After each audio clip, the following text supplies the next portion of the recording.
Hey, everybody. Let's Discuss is back after like a 2 month hiatus, something like that. But there's a ton of stuff going on today. There's a ton of other content creators that are going to be going live talking about their stuff.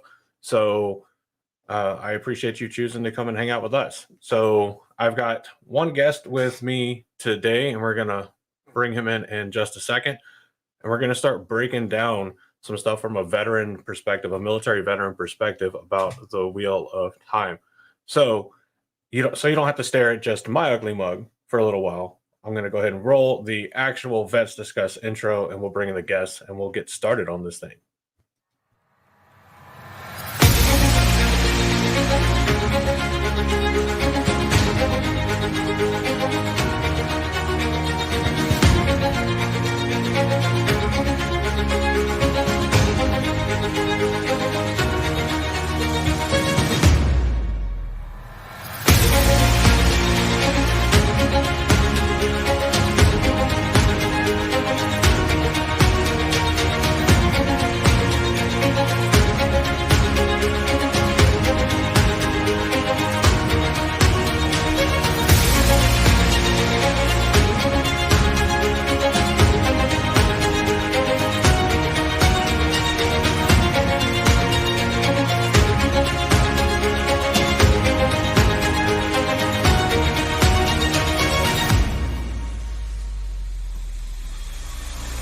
Land Mondragoran.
You know, every time I rewatch that intro, I'm like, man, this feels like it was edited so horribly.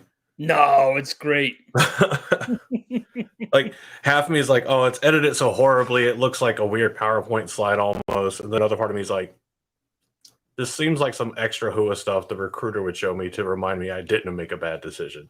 It reminds me of when we first started being able to make those videos with music, and we put it like music of Disturbed and stuff. I kind of find those just stuff blowing up everywhere. It was great.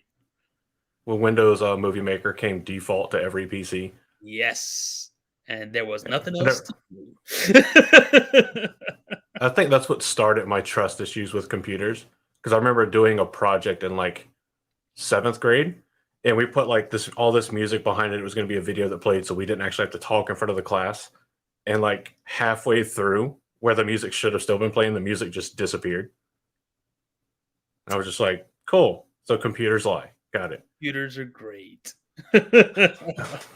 But Jamie, thanks for joining and returning for Vets Discuss.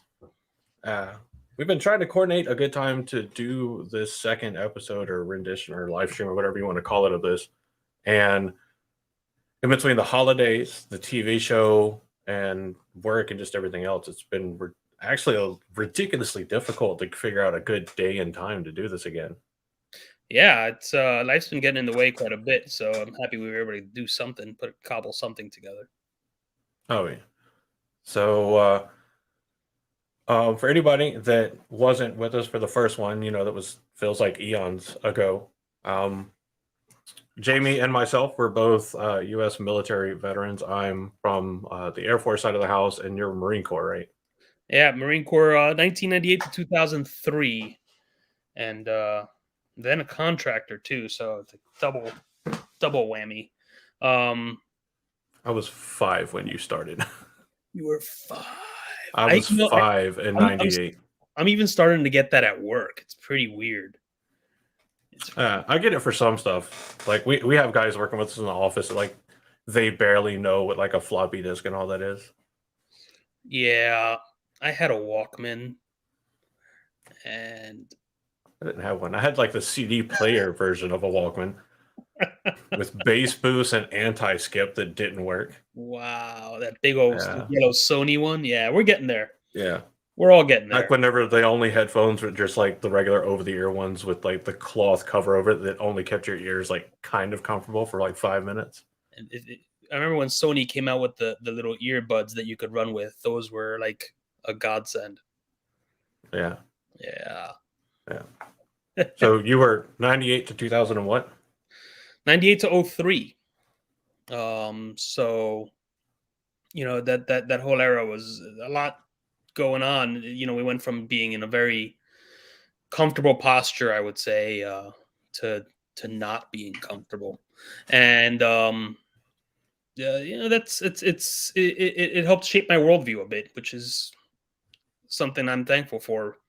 That I was able to come home and have these experiences to draw on. It's great, and to see how it all applies in Wheel of Time is fantastic, because it's a different viewpoint that not everyone gets to have, right? Oh yeah, for sure. So yeah, I was in the Air Force from 2012 until the end of 2019. Yeah. So that's kind of where we're coming from. Most people that are fans of the Wheel of Time know that Robert Jordan himself was a military veteran, served as a helicopter gunner in the Vietnam War. The first kind of episode of this, we talked about some of what he did, his citations, and some of that kind of stuff. So if you haven't ever heard anybody talk about that or really seen too much about it, go back to that and check it out. It's somewhere in the archives on the BTP YouTube channel. But or you can honestly look it up. You can look up Robert Jordan's military experience, and it's pretty cool. It was impressive. That was, I mean, I don't think any of the jobs during Vietnam were jobs you wanted, but I think you definitely didn't want to be a helicopter gunner or even in a helicopter. It was pretty rough.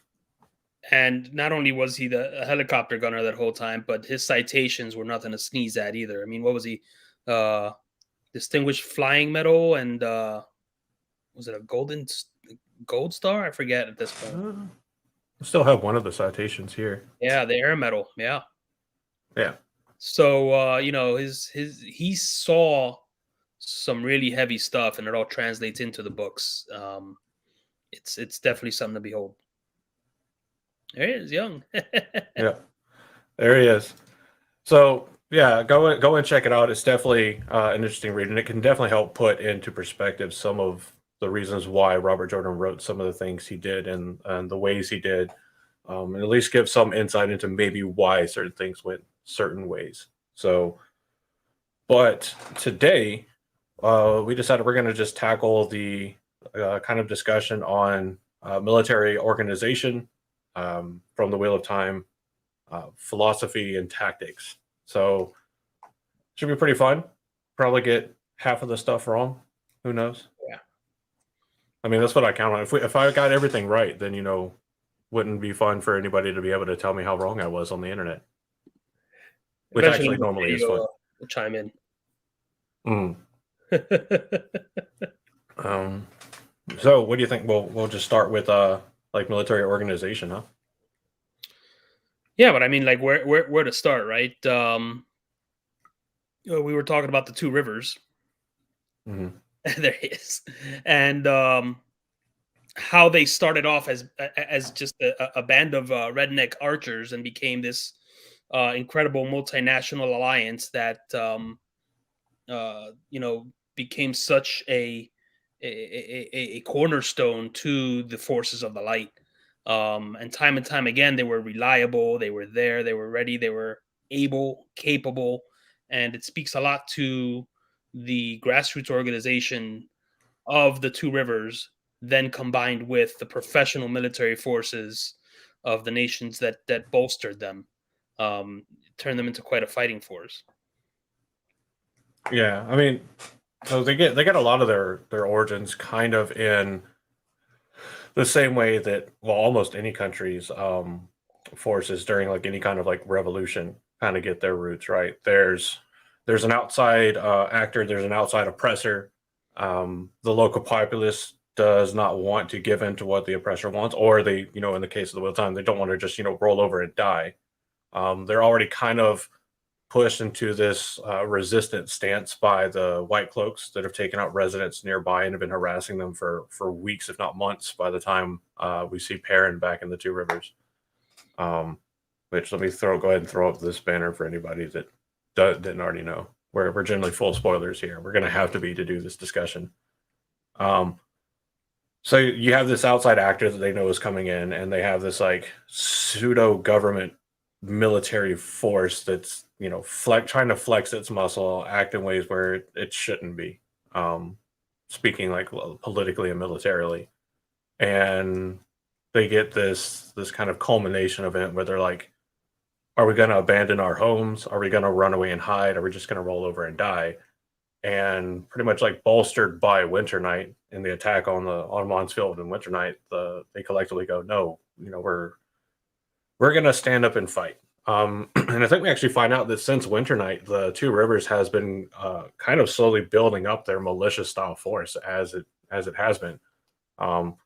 You've got Tam and some of the other elders that are actually training some of the younger folks in the village to be better with like the bow and the quarterstaff, and I think they've like even built up some semblance of palisades around by the time Perrin gets back, because I remember him noting like there were people walking around in like this hodgepodge, like piecemeal together kind of armor.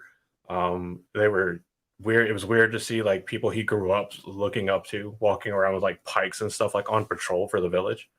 It seemed to be that. It seemed to be like a village patrol, Mm-hmm. and it didn't really come into being a larger militia, I think, until he started going out farm to farm, bringing everybody in, and ended up recruiting all those riders and bowmen that came with him as they were Mm-hmm. searching out the Trollocs and stuff. So the organic growth of that force is, like you said, very similar to the Revolutionary War, revolutionary style militias that come about. Yeah, it's like that. It's like that one neighborhood that had like a bad night of crime, so they started the neighborhood watch, and then Yeah. just as more people expressed interest, they're like, okay, the neighborhood watch isn't enough. We're not going to be able to shine a flashlight at them and then run away. Now, correct me if I'm wrong, but by the time that Perrin got there, Alana and Varen were already there, along with their warders, and they were kind of influencing how all of this was happening. In addition to Yeah, that, Lord Luke was there, influencing what was happening for his own nefarious reasons. So there were, in addition to the internal needs of the village, there were external forces acting on them to start forming this militia and this and eventually this army that comes out of the Two Rivers. And it's funny to note that they didn't know in Emmons Field, I should say, that the same thing was happening at Tarrant Ferry, Devon Ride, and all the other little villages around the Two Rivers. That everyone was kind of coalescing and forming these small militias in order to guard their own homes. yeah, Um, because a lot of them they were hiding in like it's like slightly better than a shack out in the woods that nobody really ever went into. Like what was it called? Like the Six what was Shack it wasn't called? The Mirkwood, was it? it? What was the woods called? I think I don't know. I don't remember what the woods were called, but I remember that it was the Six Shack. That was the where they would send the sick. Yeah, the COVID shack. Mm. The COVID shack. um, It's the that, isolation that shack. ended up happening uh, because of the White Cloaks showing up, Mm. which means Yeah, that that's why they were there. they got there before the White Cloaks got there, and they went and they hid in the COVID shack because of the White Cloaks in the Westwood. Yeah. Yeah, I'm trying to find where it was. I don't know why I'm thinking the Westwood. That's it. Mirkwood is something else. What the hell is the Mirkwood from? Anyway, so yeah, So you mentioned COVID, and I start coughing. I've been jinxed. Yeah, like it is interesting. So they're taking this kind of like Oh, what is Lord of the Rings? Oh, dude, it's been forever since I watched Lord of the Rings. I've never read Lord of the Rings, so my apologies.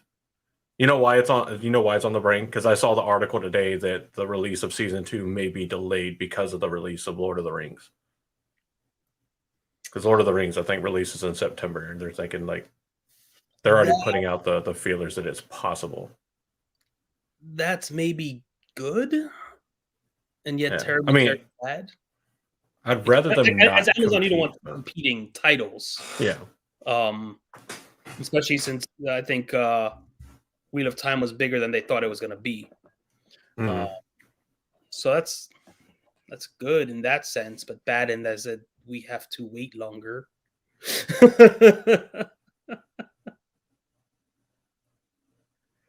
Yeah, it doesn't tell me here, So but yeah. So you have them there, because this is before. Yeah, this is before Rand runs back into all the Two Rivers girls that the Aes Sedai have brought out of the Two Rivers to go train at the White yeah, Tower. because Alana and Varen are the ones bringing them out. Yeah, Yeah. yeah. Which Um, that was a good scene. Everybody looks at Rand like, "Oh, you're the dragon, horrified, run away. yeah. We And don't then know you Alana does anymore." her thing, Oh yeah, surprises a lot of people. yeah. But um, no, it was interesting to see like there was the similar effects going on, and Devon's Ride and Terran Ferry and the other surrounding villages that they were as much as they could building up military forces as well. Because of course, like everybody in the area knew what happened in Amon's Field. Like right after it happened, the word spread. yeah. So they're like, well, we don't want to get caught off guard by this mystical army of shadow that we thought was just a story. Um, and then the White Cloaks coming in, it just helps bolster the need for them to have like their own ability to resist outside forces, right? Because Well, at first, not so much. I think because I feel like they thought the White Cloaks were there to help with the problem, to help with the Trollocs. So they kind of started leaning on the White Cloaks a bit until Perrin came and said, "Hey, these guys aren't gonna do for you what you think they're gonna do," and started bringing everybody in, and coalescing them into a more organized force in Emmons Field. At least that's the way I remember it. Um, Yeah. Well, I remember that there was because I know, like, well, Tam obviously, being who Tam is, had to know the wherewithal to know that the White Cloaks aren't what they sell themselves to oh be. yeah, It's the Hansel and Gretel gingerbread house, right? It looks sweet, they act nice, but in reality, they're just going to try to kill you in the end, more likely than not. So you had the folks like Tam and the people that Tam had convinced that were like, yeah, they're here and maybe they'll help, but we need to be able to defend ourselves at the same time. So, and Tam and Abel were both hiding in mhm, the Westwood, not the Mirkwood, the Westwood, um, mhm, because they had burned down the farms, and the White Cloaks had. Well, they didn't know the White Cloaks had done it. The Trollocs, in their eyes, had killed their families and raided their farms. So they were all in hiding to begin with. So of course, like you said, Tam knows the deal with the White Cloaks, but they're also mhm. not at the village square all day every day either. Um, Yeah, so there's that. I think it might be one of the things that his motives are definitely not in the interest of the Two Rivers, but Lord Luke does a lot to bolster the kind of like the Two Rivers folk and the Amon's Field folk into like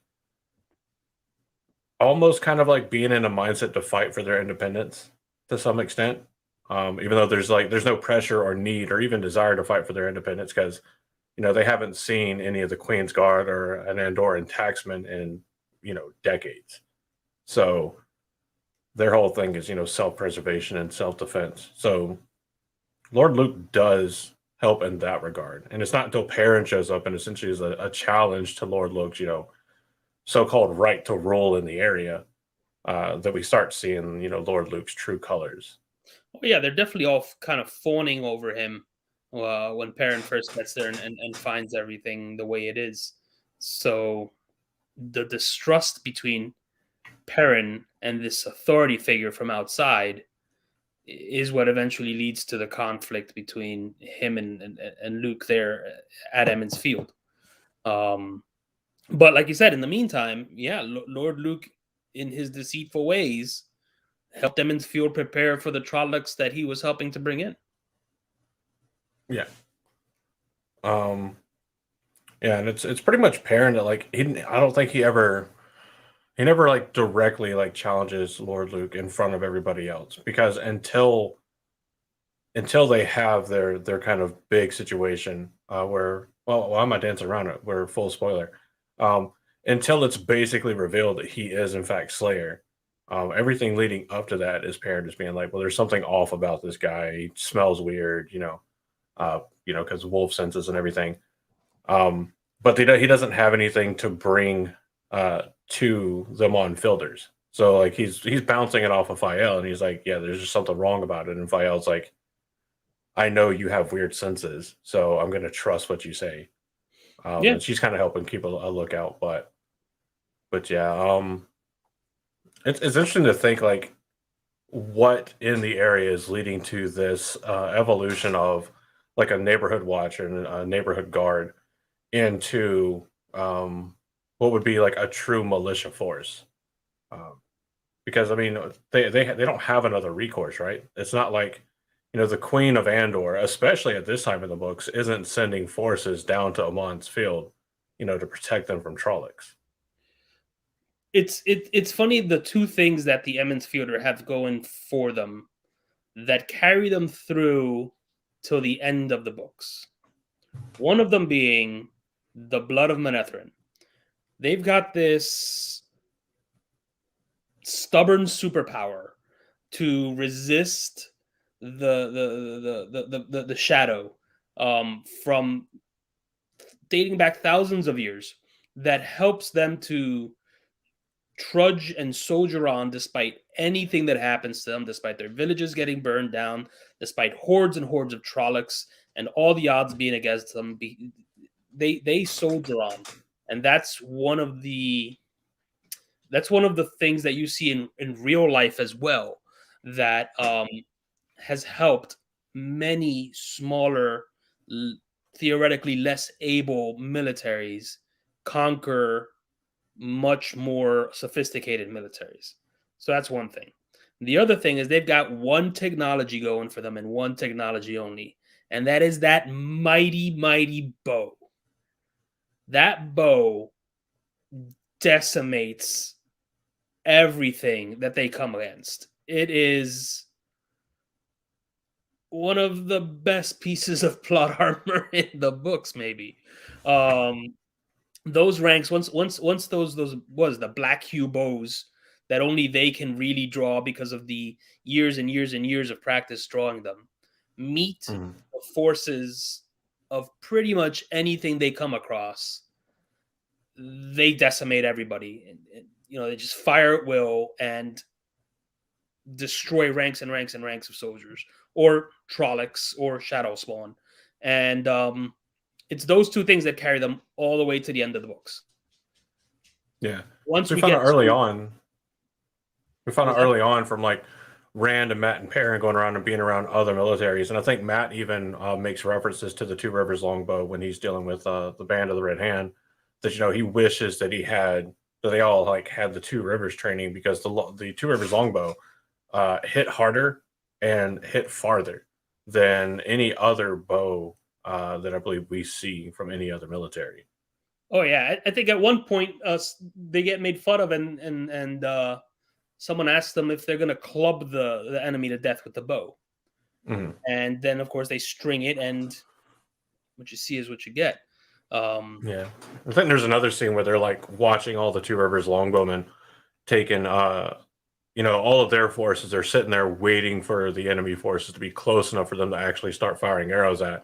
And they're just looking over, and all the Two Rivers bowmen are already, notching and drawing back arrows. And they're like, oh, what are you going to do? Like shoot in front of them to try to scare them? And then they let loose and they start hitting the enemy. And yeah, everybody's like, oh, shit. yeah. It's one of those moments when you're reading the book and you're like, yeah. In your face. Yep, it's great because the little guy trumps the big forces. That's the thing right there, and Yeah. they do it time and time again, man.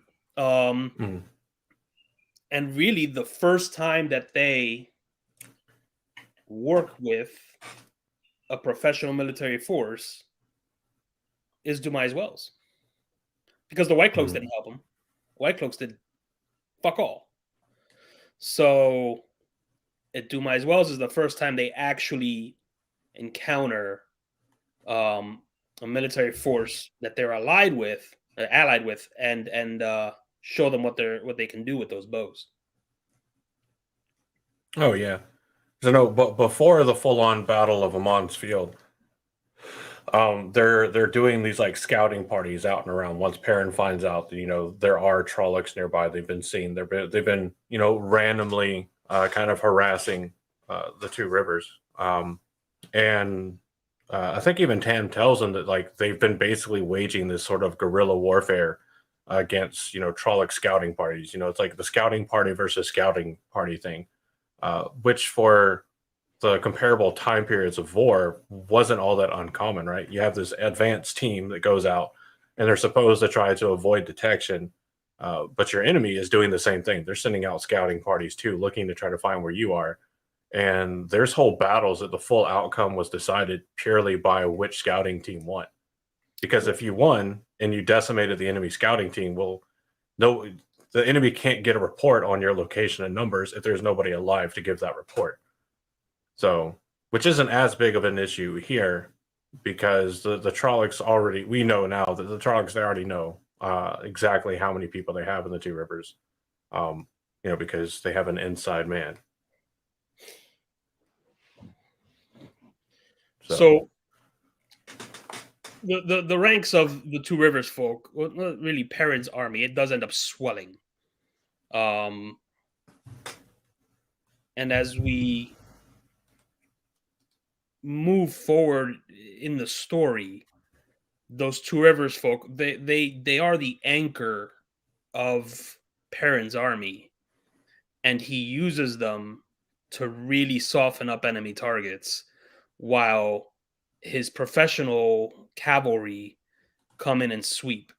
At least that's how I always pictured that stuff going. Mhm. It's interesting to note that he was able to kind of meld the two forces, and even with his inexperience, he leaned on the professionals and was able to cobble together this force and move it forward all the way to the last battle. Yeah. I mean, part of it too is, we see there comes a point where Barrelane essentially aligns herself with Perrin and his forces. And that's what gives him a significant portion of his experience with cavalry is the winged guards from Mayenne. And he starts to see how they can be used. He's seen how other people have used them through like his travels and everything around. So he has a look into that. But yeah, the Two Rivers forces are definitely like his anchor point for his entire force. Because I think one, he feels that familiarity with them. He feels a companionship and camaraderie with them because they're from the same place.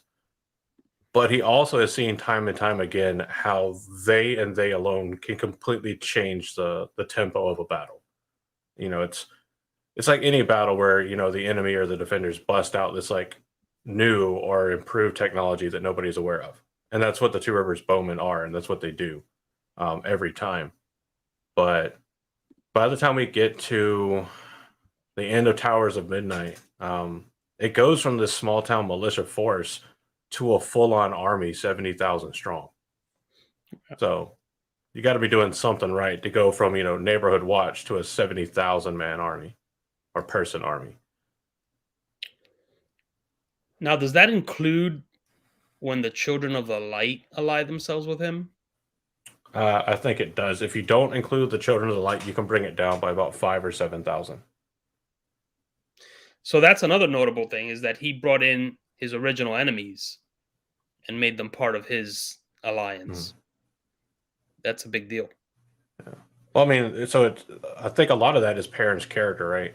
He agreed to be tried, under the light, to answer for crimes, and even in that moment, like he owned up to exactly what they charged him with. Oh yeah. Because even at the end here, we're in book 13. This should happen in book 1, and he's finally being tried by the Children of the Light for killing 2 Children of the Light. Well, he's being tried by Morghese. Gala, yeah, Morghese, yeah, Morghese. Um, yeah. so he bows to her as the former queen of Andor in that respect, in accepting Hmm. judgment. I think it's a stipulation that, like, it can't be your hacked up trials, White Cloaks. Yeah, It's got to be a fair trial. exactly. Um, and But ultimately, it he, comes down to her not accepting his argument of, like, she's like, your argument is you did it because you were defending a wolf. She was like, that's you can't kill a man to defend a wolf. yeah, and then he submits himself to whatever punishment the Children of the Light choose. Yeah, and at this time, it's Galad. Yeah. And Galad's like, cool. I sentenced you to fight in the last battle and Yeah. win. So it's pretty cool. But yeah, by the time Perrin and his forces are there gearing up for the last battle, you've got 1,000 wing guards from Mayene. You've got 1,000 Legion of the Wall from Galdea. You've got Grady and all the 2 Ashaman. You've got 3 Aes Sedai, Sionid, Masuri, and Anora. There's 6 wise ones, including Navarin, Adara, and some others. Some of these numbers are a little wacky. Like they give a total count that's not exactly accurate. But okay. Total force they're thinking 70 to 85,000, with Perrin's army being 60 to 80,000, and another 10 to 15,000 White Cloaks. So by the Uh, end, they have 2 great advantages. They mhm. have the 2 Rivers longbow, and then they have power wrought weapons. Oh yeah, yeah, you're right. Those are 2 big advantages they have, not just over Mhm. everyone around them in the fight against the shadow, but over the shadow, and 2 things that the shadow is not expecting. Yeah. So about 1,000 to 1,500 Two Rivers longbowmen, 500 to 1,000 Outlanders. Just being, I guess, like there's probably going to be like people from like Devon Ride and Tar and Ferry, just outlying areas that came in and became part of it, and people from other nations that came in to be essentially that were skilled with archery. Uh, 7 to 9,000 cavalry in total, 2 to 3,000 archers in total, and 70 to 85,000 infantry in total when meshed with the White Cloak forces that essentially just kind of don't put themselves under Perrin, but are definitely under Perrin, essentially for the battle. Um, what helps Perrin out a lot in the last battle is he's already got like segmented out leadership for the forces, right? He's got Tam already as his 2 IC, his second in command. Um, Bertane Galeen is in charge of the wing guards, so they're running the cavalry from Mayene. You've got Gerard Argonda in charge of the Legion of the Wall, and then Will Alcine and Ban Alcine are kind of in the leadership roles over not just the Two Rivers longbowmen, but essentially over all the archers. Yeah, And then banner. Fael is, yeah, I think so, yeah. And then Fael, of course, is running around with Shaw Fael. So there's that. And then there's the added experience of Tam, having Mhm. been through the Aiel War. Been what was his rank in Ilion? It was like second captain, I He was believe. a Lord Captain, wasn't he? Might have been. Let me look. Hold on. I don't Um, know why I can never remember. I always remember he got as high as he could.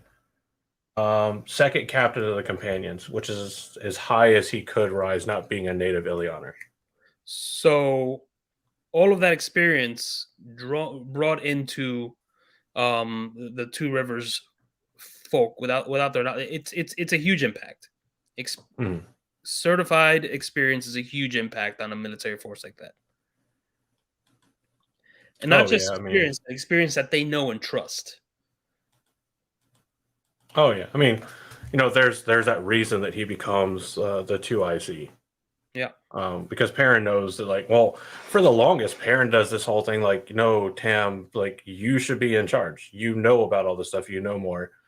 And, Tam kind of does, a little bit of the, like, no, no, I'm too old to be in charge or, anything. But he finally kind of sits Perrin down and is like, look, these people are following you. They have faith in you and your decisions.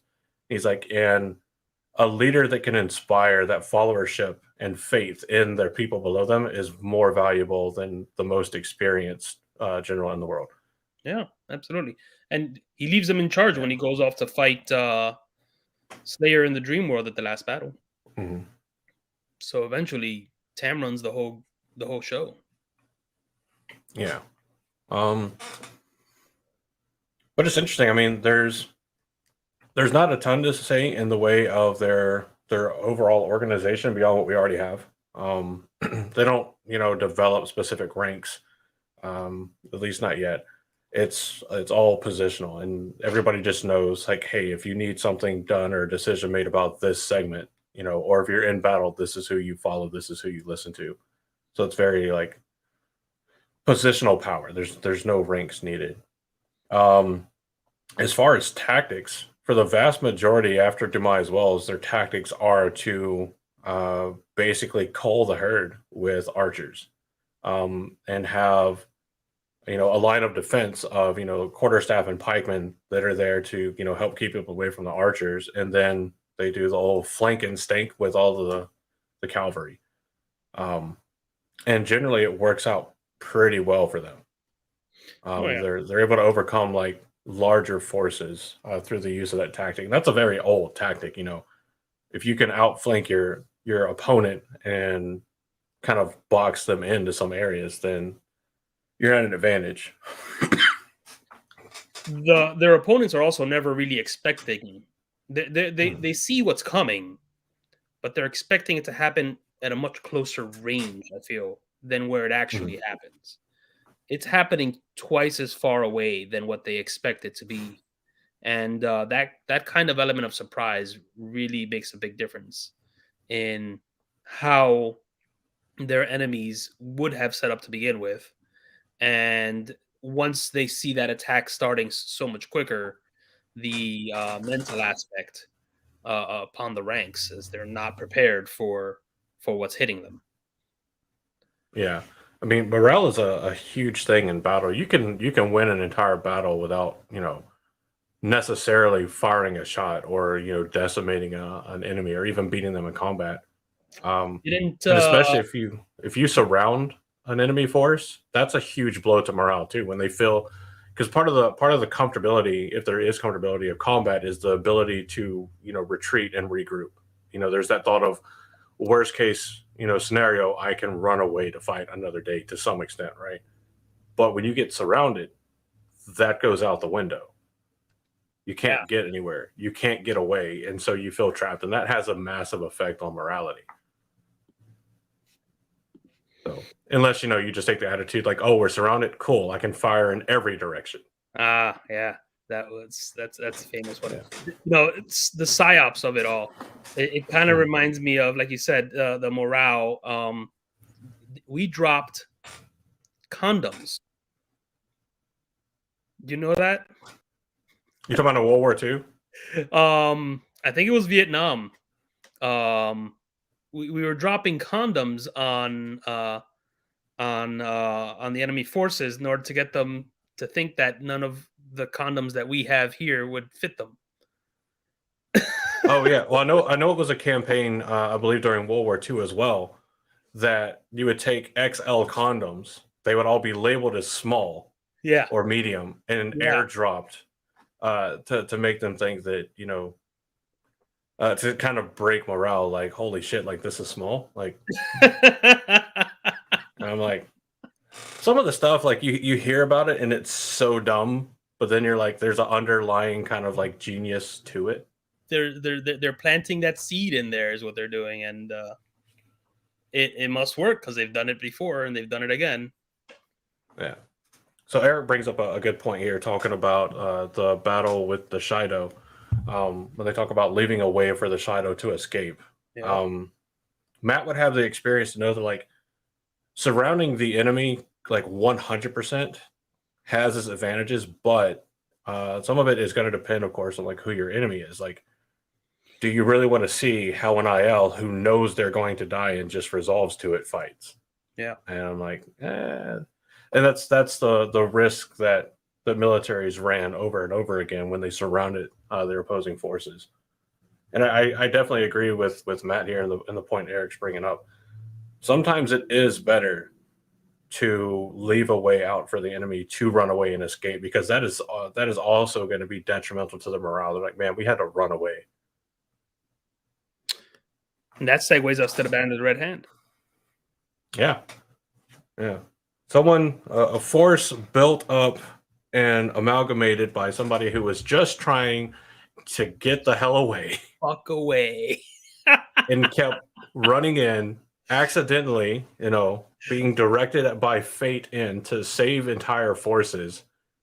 And then they were like, well, this guy just saved us. We're gonna go with him.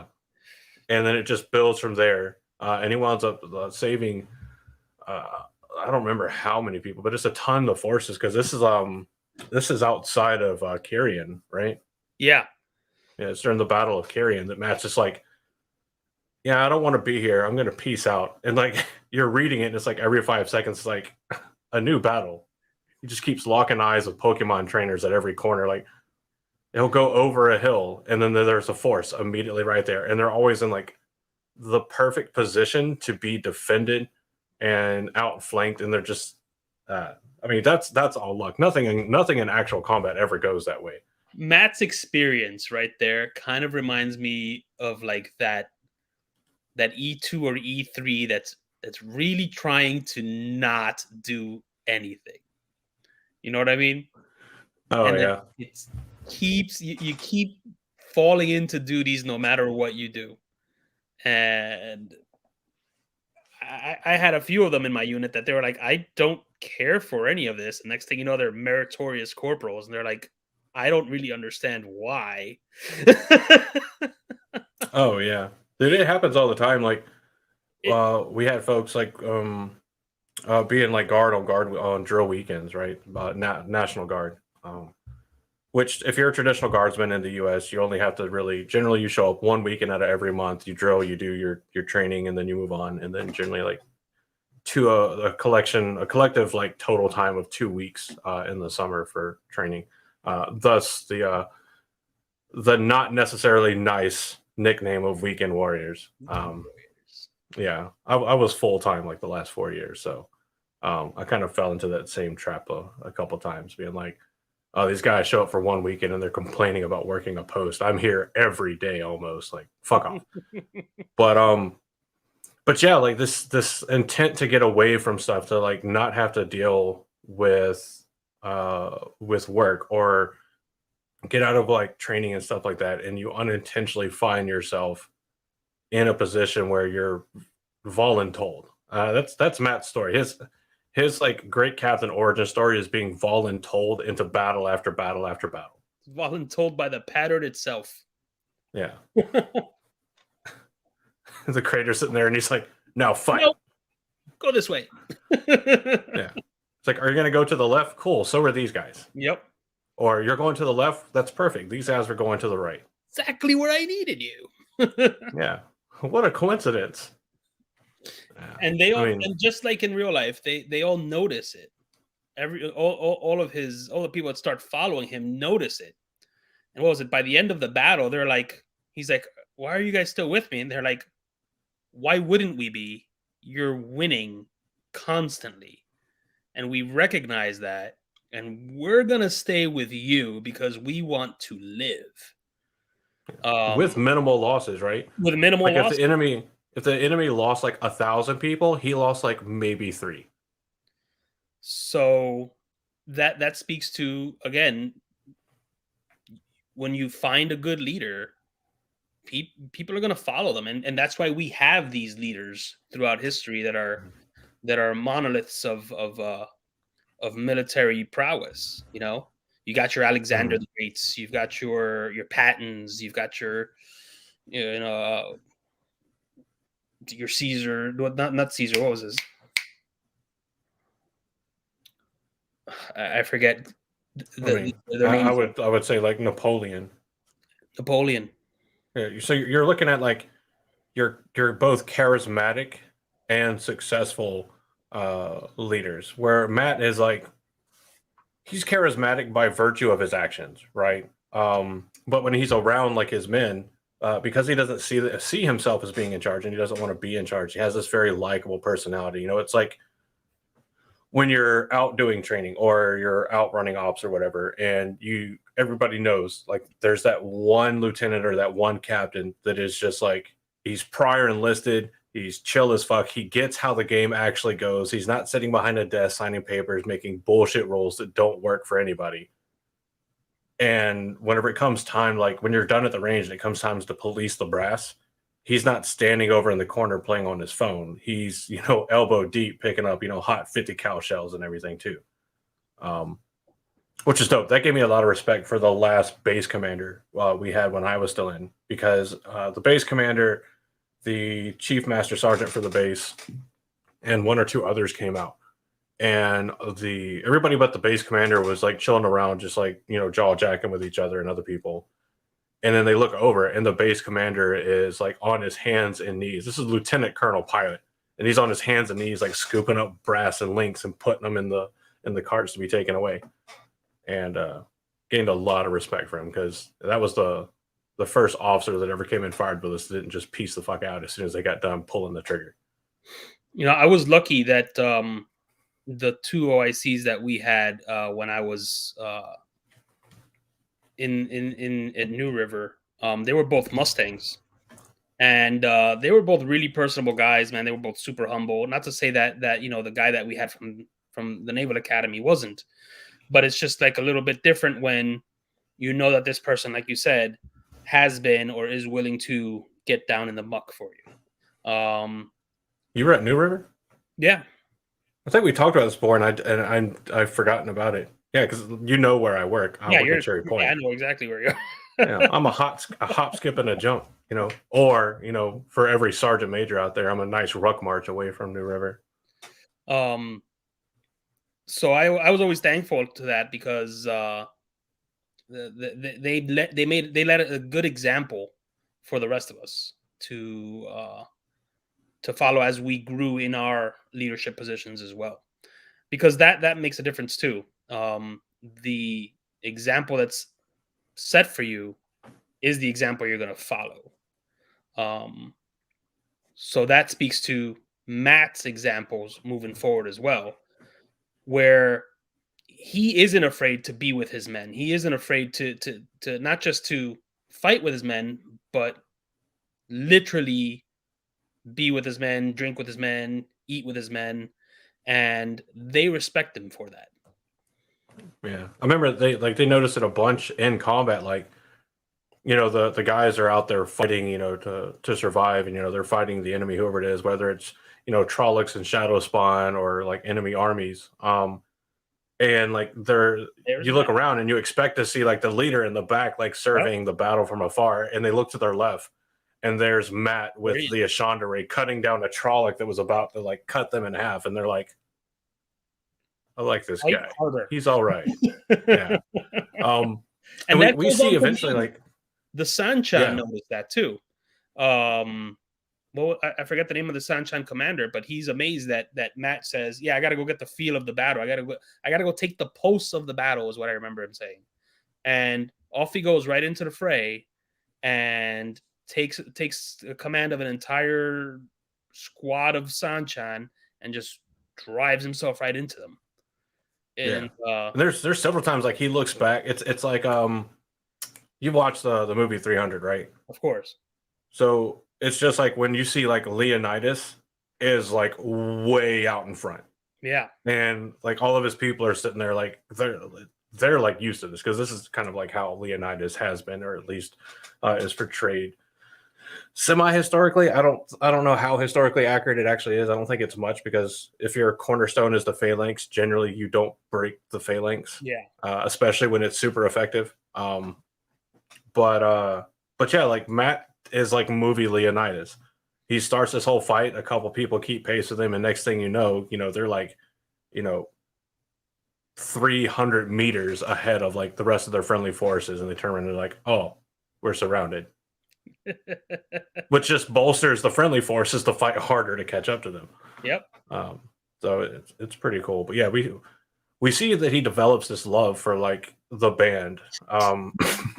Excuse me, because like he winds up finding himself in situations where he's like missing being around the band. Right. He's like, things are simple, things are easy. I could, we just had fun, did what we did. Um, there's so much to say about the band because the part that always kind of sticks out to me is kind of like funny is when the band is with the rebel Aes Sedai and Saladar, and Gareth Bryn is taking in all these forces to build like a foot army, a cavalry, or whatever semblance of a military he can outside of Chandler's. And then the band shows up. And then like I think there's a point where Gareth Bryn is talking to like Egwene and he's like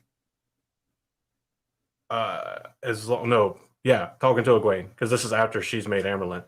And he's like, look, I'm glad that they're on your side and they're your friends, but more people every day are joining the band than are joining us, and some of our people are leaving to join the band. If this keeps up, I'm gonna be your one troop for the Aes Sedai. And she's like, huh, yeah, let's give the band a reason to leave. And then it's just Matt that gets a reason to leave. Because I think Egwene is hoping that they can absorb the troops of the Band of the Red Hand, which obviously never happens. Nobody's betraying Lord Matt. No. That's what she sends Matt away, is what she does. Mm-hmm. Yeah, because she hopes they'll be weaker without him, and then she can sway them to either leave, because she's spending all this time trying to figure out a way to get them to leave, or she's like hoping that they'll just be like, okay, well, our leader's not here. After a couple months, we'll just join up, and they don't. Yeah, ever. Like doesn't. I don't think they have they have like not one defector. But she also uses them. Blackjack and hookers. Yes. That's all right. If you fight with me on Friday, we will have blackjack and hookers. Doesn't she also use them as a bit of a threatening force against the hall of the tower, the Saladar Hall? Like, hey, those guys are right there. We need to build Yeah, an I army. think she does. Yeah. Yeah.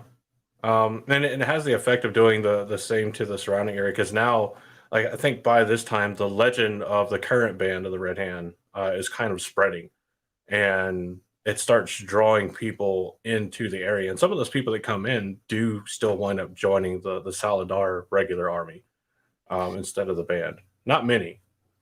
Now, tactics wise, I feel like the Band of the Red Hand is one of the most agile that we see. Mhm.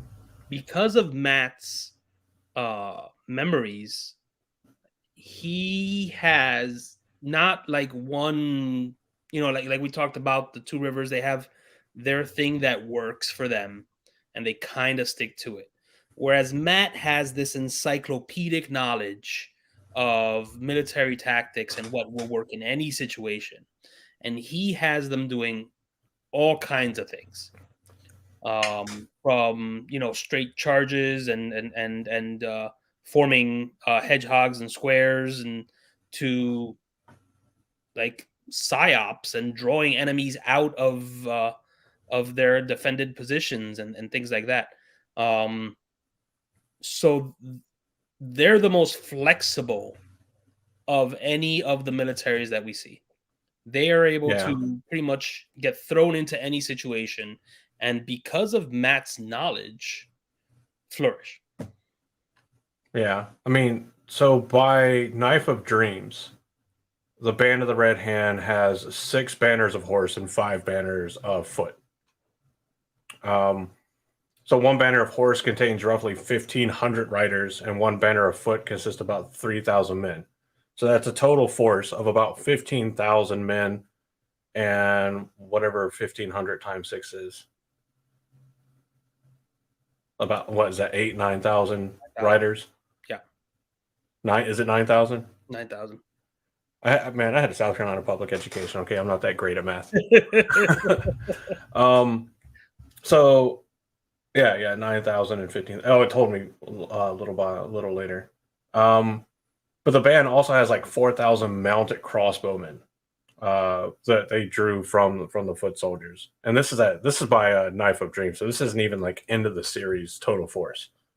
Um, because we're talking about like getting into well. In addition to that, they're one of the few forces that we see where it's actually described the total number of support troops, basically that they have. That they have an entire banner of masons that essentially they're there to build bridges and do the kind of like they're almost like combat engineers, like combat engineer meets sapper in like the medieval Renaissance era kind of Yeah. deal. Um, but there's also like non-combat members that exist beyond the current total that are going to be all their other supports like the scouts, the wagon drivers, armorers, farriers, all those kind of folks. So Matt builds this mercenary style force that not only is incredibly efficient with incredibly high morale and dedication, but also is able to live off the land and be entirely self-sufficient. So they're not beholden to any ruler for their ability to continue on. They make their own money, they buy their own supplies, they do all their own stuff. So they don't need anybody else. Whereas every other military generally needs their originating like organization or nation to like make sure they're still fed and everything. They're independently wealthy, completely based on blackjack. Yeah, pretty much. I mean, yeah, that's how Really? Matt funds like the growth of the army until it can sustain itself, literally by winning gambling games. Yep, he does. Um, Is the there a only part where like time, Talmanes comes to him and he's like, "Yeah, we need this much gold to do what you're asking," and he's like, "Give me one night." like, hold my beer, watch this. Speaking of, I'm gonna go refill and let you talk. um, the only time that they do go out and seek money is when they go into Morandi and they become allied with King Rodrin. Not really allied, they become mercenaries for King Rodrin in order for him to use them again as an antagonizing force so that way he can solidify his own powers and regain control of Morandi. So even when they're laying back and not doing anything except looking menacing and causing the same kind of ruckus and trouble that they usually cause, they're sitting there making money. Um, that's one of the key elements of the band, I think, is that they're just some happy-go-lucky guys that things just kind of work out for. Granted, they have the preparation, technology, and the ability to carry out the mission in any situation. But at the end of the day, they also know how to have a good old time, and that's something I always admired about them. Right? That mentality continues throughout the books to I think it's the Sanchan commander. Some of the younger commanders that are more that haven't seen as much are saying that that Matt's army is disorganized and ragtag, and they don't seem to know what they're doing. While their supreme commander, and I forget his name, he's sitting there like, no, no, this is gonna work out for him. Like these guys know what they're about. Um, that's one of the biggest forms of respect that you can expect is that when someone who you think is your enemy sits back and says, "No, no, these guys know what they're about." That's a big deal, and that happens to the band time and time again. Yeah, it does. I mean, they they have the reputation, um, and they have the ability to show that it's not just stories. It's not just some made up reputation, that it's been earned. And then when you were talking about whenever part of the band allies itself or agrees to work for King, I don't forgot the name. Rodrin. Yeah, King Rodrin from Murundi. They prove that it's not all Matt anymore. That Matt has built this very competent, this very skilled, this very talented fighting force. So, because I think there are times where people are like, you're only as good as your leader is when he's around. Because by Yeah, the end of the books, the band is definitely in a place where Matt can leave and be the Prince of Ravens and be with the Shan Chan, and the Band of the Red Hand will be perfectly fine within reason. yeah. So, um, but I love in comparison, how he go ahead. finds his scouts. You remember that? Hmm? The way he finds his scouts. He says, Not right off. get me the horse thief that you know. Bring him here." Then he pays him and says, "You bring me whatever horse thief you know. You bring me whatever horse thief you know." Until they finally get to Vannon, the guy that I nobody do even wants remember to him. talk about. Yeah, I do remember him because he's like, you look at him and you're like, "There's no way." There's no way. And then Matt sees him in action, and Matt is like, "Oh shit, okay, yeah, Yep. all right." Yep. He's remember he sits on his horse like a bag of suet. I'm Yeah. like, I can do that. But it's like almost ingenious because there's nothing about him that screams, skilled horse thief. Yeah. Everything is like, oh, this is just some random guy. And I think even there's members of the band that are looking at him like, why is he here? And then like he shows his talents for like the first or second time, and they're like, glad you're here. Yeah. A lumpy sack of suet has entered the chat. Oh yeah. Okay. So in comparison to Perrin's military forces and the Two Rivers military forces, this would be like their militia level. This obviously would, like we kind of hinted at it and said already, their mercenary level, to the point where they do have ranks and structure to them, much to Matt's dismay, because Matt doesn't really like want it, but he sees from the memories that he gets and what everybody else is saying that it is beneficial, right? So he is named the captain general himself, obviously Matt being in charge. Talmanes and Daedrin get promoted from banner general to lieutenant generals, and then I think you wind up having like, what is this, 5 banner generals. So in each of the banners is going to be like a divided section of riders or foot soldiers or a combination of both. Um, and then he has some other like miscellaneous officers that they don't really give the kind of like rank or specific duties that they were under. Yeah. But it's like a nice mix between militant mercenary group and organized regular force. And by the end, they definitely are essentially an organized, independent, regular military. Yeah.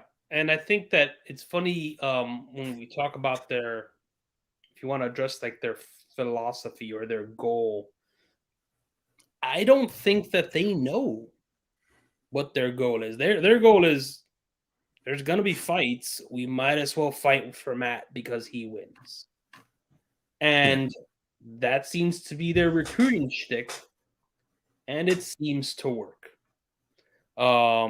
because who wants to be on the losing team, right? Yeah. Which I is mean, very different from one of the most organized militaries that we see right away in book one, the Children of the Light, which is like rank and file, even the way that they patrol their camp is like it might as well be the Queen's guards at the palace making the rounds formally. And their shtick is very, very much the same, very much rigid. oh yeah. So, um, this is where you get into like an interesting difference, like you were talking about, in the philosophies and ideologies of these groups. Because the Two Rivers is definitely a, well, we have to band together or we're gonna die. We're It's fighting for our 100%. home.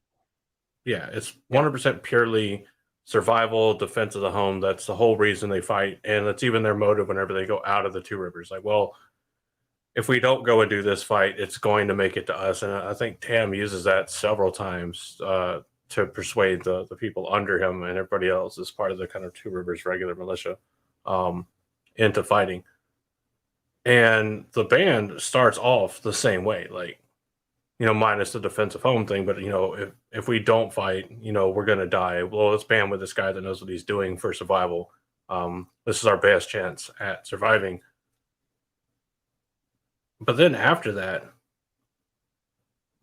I don't, I don't really know because like they make they make plenty of their own money as a group, but nobody in the group other than maybe Matt is necessarily like rich.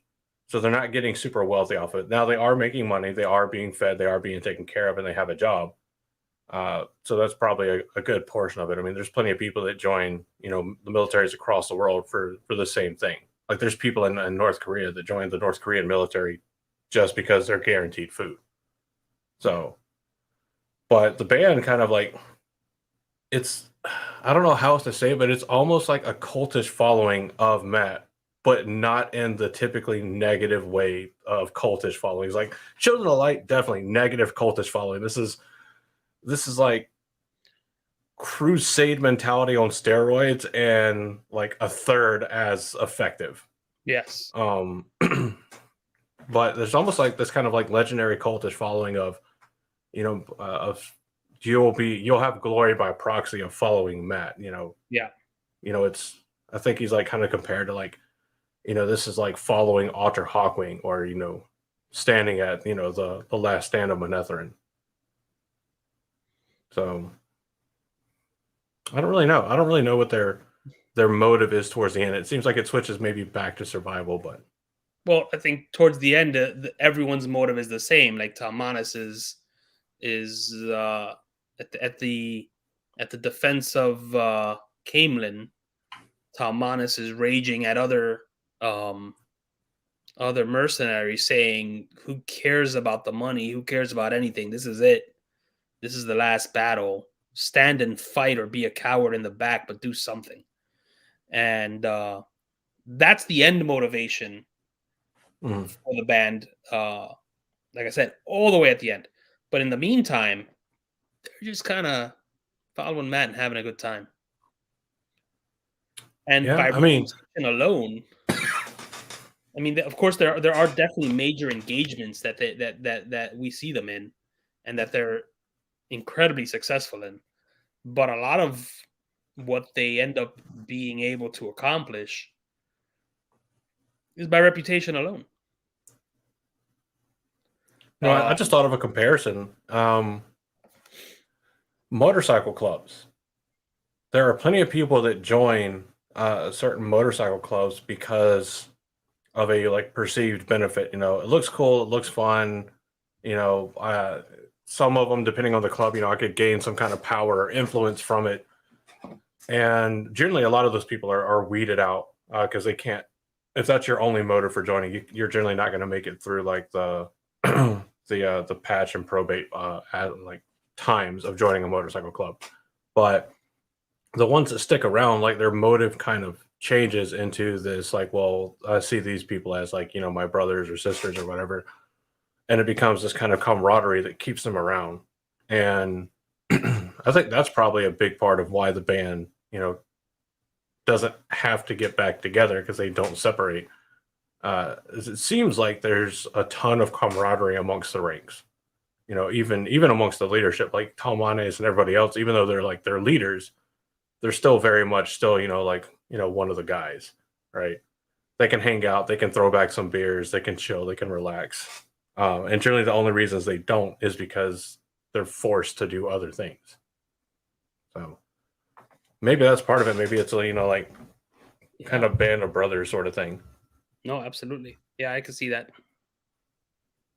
Talmanis especially, Mm. because even his humor becomes kind of legendary amongst the ranks, where he's saying these things that he's being completely serious about, and they're all just like, it's Lord Talmanis being Lord Talmanis again. Meanwhile, he's just Mhm. like, oh, this is stupid.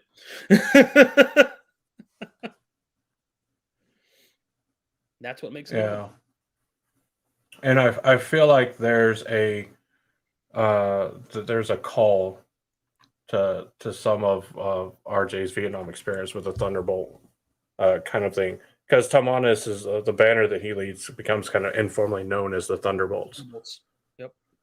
So um, it might have been like a smaller level, like kind of nickname for like his unit or unit that he worked with or was impressed by. Because that's super common for like units that stand out to get some kind of nickname, generally based off of whatever their like insignias, or that nickname is what creates their insignia. Yeah. And it doesn't always have to be something incredibly complex or outstanding. I mean, look at the big red one. Big Red One. It stands out Yeah. automatically. When you see it, everybody has some kind of idea of what it is, at least. And it's literally, at least on the older uniforms, it's just a green patch with a big red one. Yep. There's nothing specifically about the insignia by itself without the events that led to the recognition of it that make it stand out as a patch that tells you, hey, this is incredible. It's always like the band. It's reputation that makes them stand out. Yeah. So those of you that don't know, Big Red One, it's First Infantry Division for the Army. So go and look them up. Some incredible stuff. There's actually Oh, not a ton of units that don't have some kind of incredible story. I mean, mm. well, there probably are, but No. There's definitely the Big Red One's got amazing stories. I was thinking about that mhm. one battalion that disappeared completely. I forget it right now. Second? Like they were completely wiped out in battle. Yeah, The Lost Battalion from World War One. I think so. Yeah, Lost Battalion. There it is, the 77th Division. Yeah,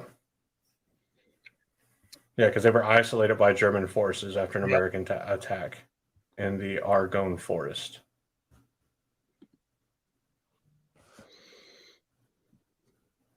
Oh wow, yeah. Anyway, um, That's a good one. Read up on that later. yeah, just look up like incredible unit backstories or stuff like that. There's tons. Um, but should we get into everybody's favorite group of military actors from the Wheel of Time? Let's talk about the Children of the Light. So we started off with a localized irregular militia that eventually became an actualized semi-regular force. Then we got ones that started off as a semi-regular force and became an actualized full-on military. So now the Children of the Light, they when we meet them, they start off completely as a full-on, very organized and arguably disciplined force. Um, you can make arguments about like if they're truly disciplined or not. Yeah. In combat, they are because they always fight in formation. Um, they're really good at maintaining their formation. It's just what they fight for. and when they choose to fight, they're generally the problematic aspects. Yes. Yeah, if you look at right from the get, you get ranks, you get uniforms, you get rank insignia, you get formations, you get organized patrols out of them, organized horse picket lines, organized campgrounds, even organized judicial system, like a US, almost like a UCMJ type of system within their ranks. Um, Reading it, it feels like the fucking UCMJ sometimes. it it it it is the first, isn't it? It is the first military entity you meet in the Wheel of Time.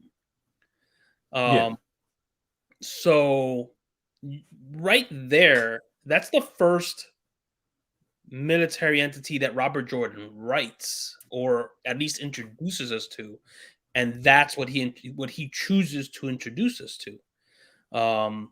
It's interesting that it is as regimented as it is. Um, Maybe because of how well he knows that regimental uh, way of being.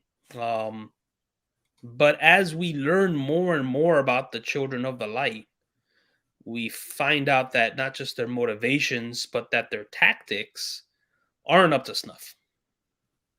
yeah. Um, Well, it's First of all, a lot of their stuff relies on posturing, right? yes, You know, they're trying to rely on a history that they have for as much as they'll say like, no, we work for the creator, we work in the light. They very much rely on their very much zealous and overtly pious reputation to be what makes people stand down. and I almost feel like we have to talk about the Children of the Light backwards to the way we talked about the other two entities. And the other two entities, we ended up talking about their tactics first, and then kind of segued into their philosophy. But I think we need to talk about the Children of the Light's philosophy first. Their philosophy is basically, I mean, it's very pious, to stand against the shadow, right? In all ways, shapes, and forms. And on its cover, that seems like a very good cause. Hmm. But from the get go, like the fight against the shadow in Randland is in the north, is way up in the north. And where are they? Way down in the south. So from the start, they're saying that they're seeking the shadow, they're fighting the shadow, but they're not even where the battle's at. They're chasing ghosts the whole time for God knows how long, for centuries. So when the actual battle against the shadow comes, they're not prepared for it. Yeah, I mean they were tested and found wanting for the Oh, entire series up till now. Um, Quick question, just because it's a fun question that Eric asked that I just threw up on the screen. first, Questioners versus Seekers, who wins? I think it's hands down the Seekers. yeah, I mean, the Seekers are an actual capable fighting force, where the Questioners just rely on. torture. So, like this is where you get into these arguments of like rank authority versus positional authority and power, right? The Questioners have positional authority. It's their station as Questioners that gives them the right to call anybody they want shy of the Lord Captain Commander of the Children of the Light to question. And everybody knows their tactics, and everybody that's a White Cloak knows the White Cloak playbook. So they're not going to sit there and be like, yeah, let me earn the ire of the questioners. That's why they kind of get to just do what they want. You know, it's kind of like, I hate making the comparison, but it's a fitting comparison. They're like the Nazi SS. You know, the plenty of people outrank the SS, but the SS had a reputation and positional power that allowed them to manipulate thousands within the German army itself, and the questioners do the same. So, So they try to ally themselves First, they try to carve out a piece of their own in Falma. Squeaky squeak. The Bleach Army. Oh boy. They try to carve out Falma. They fail. Yeah. They Well, that's because the force the first Bornhold is it Joffrem? Joffrey Bornhold Yeah. versus the Forerunners, the Quran. Yeah. The Koran? The Koran. I don't know. But yeah, so like Joffrem is in this position where he feels like he sees the military need as overall protection for the Westlands. This is like a slightly redeeming feature for Joffrem. Um, that like no, we need to act, and the White Cloaks, if we're here to save people and lead people to the light. One, this is great publicity, but Yeah. two, it just needs to happen. And he realizes that the White Cloaks aren't going to move, so he's like, okay, I'll try to put Pedro Niel in a position where he cannot ignore it. And then Pedro Niel kind of ignores it. But not Dane. Dane never forgets. And just, is fed the lie of Perrin and all that. So thanks to Child Buyer. The next time we see the Children of the Light in force is in the Two Rivers. And then they have the not so bleachy boys with them too. Yeah. Ordeath and his little contingent of, the unclean.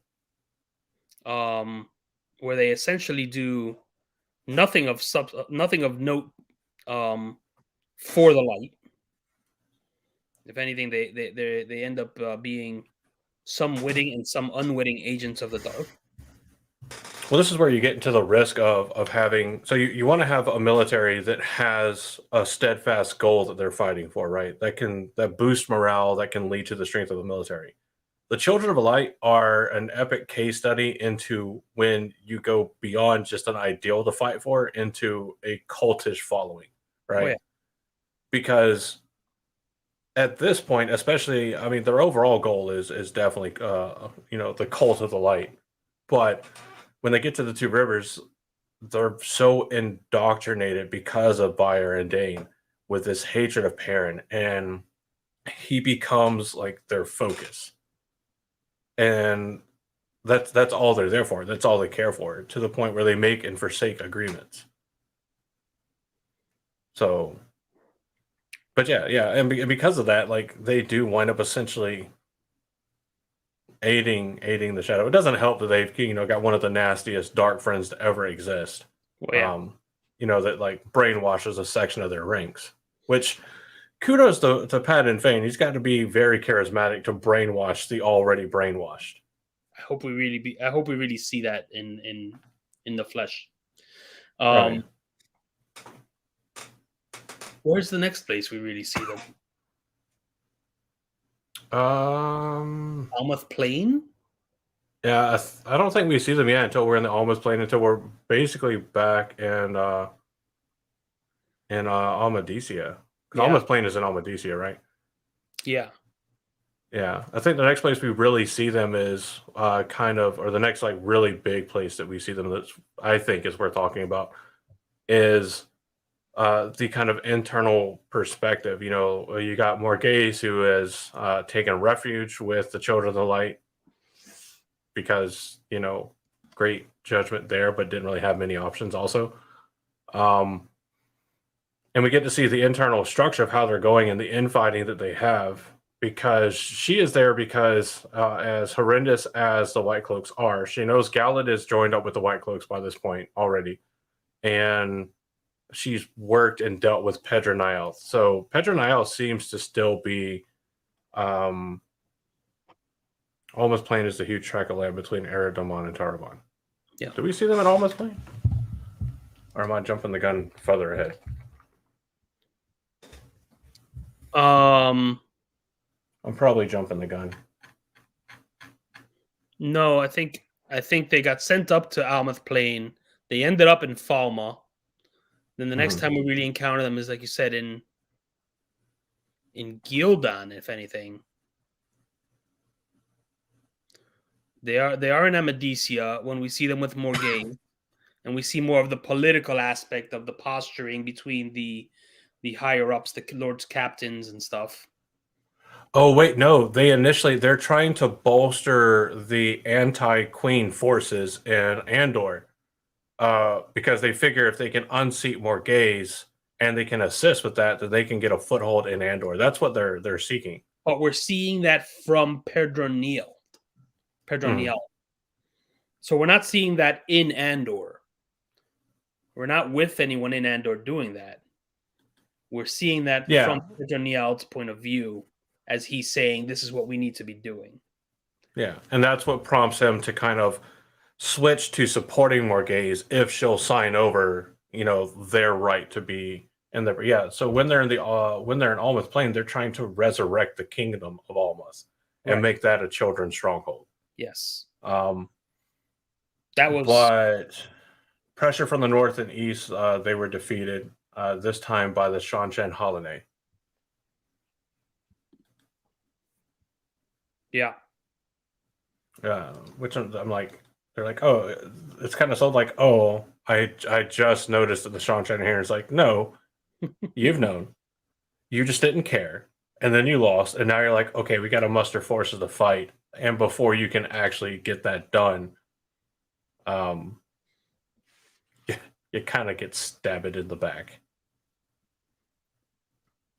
So So then yeah, because he was setting up. Pedro Nile was setting up everything for a counterattack against the Shan Chan, and that's yeah, when he's assassinated and Valda takes over, yeah,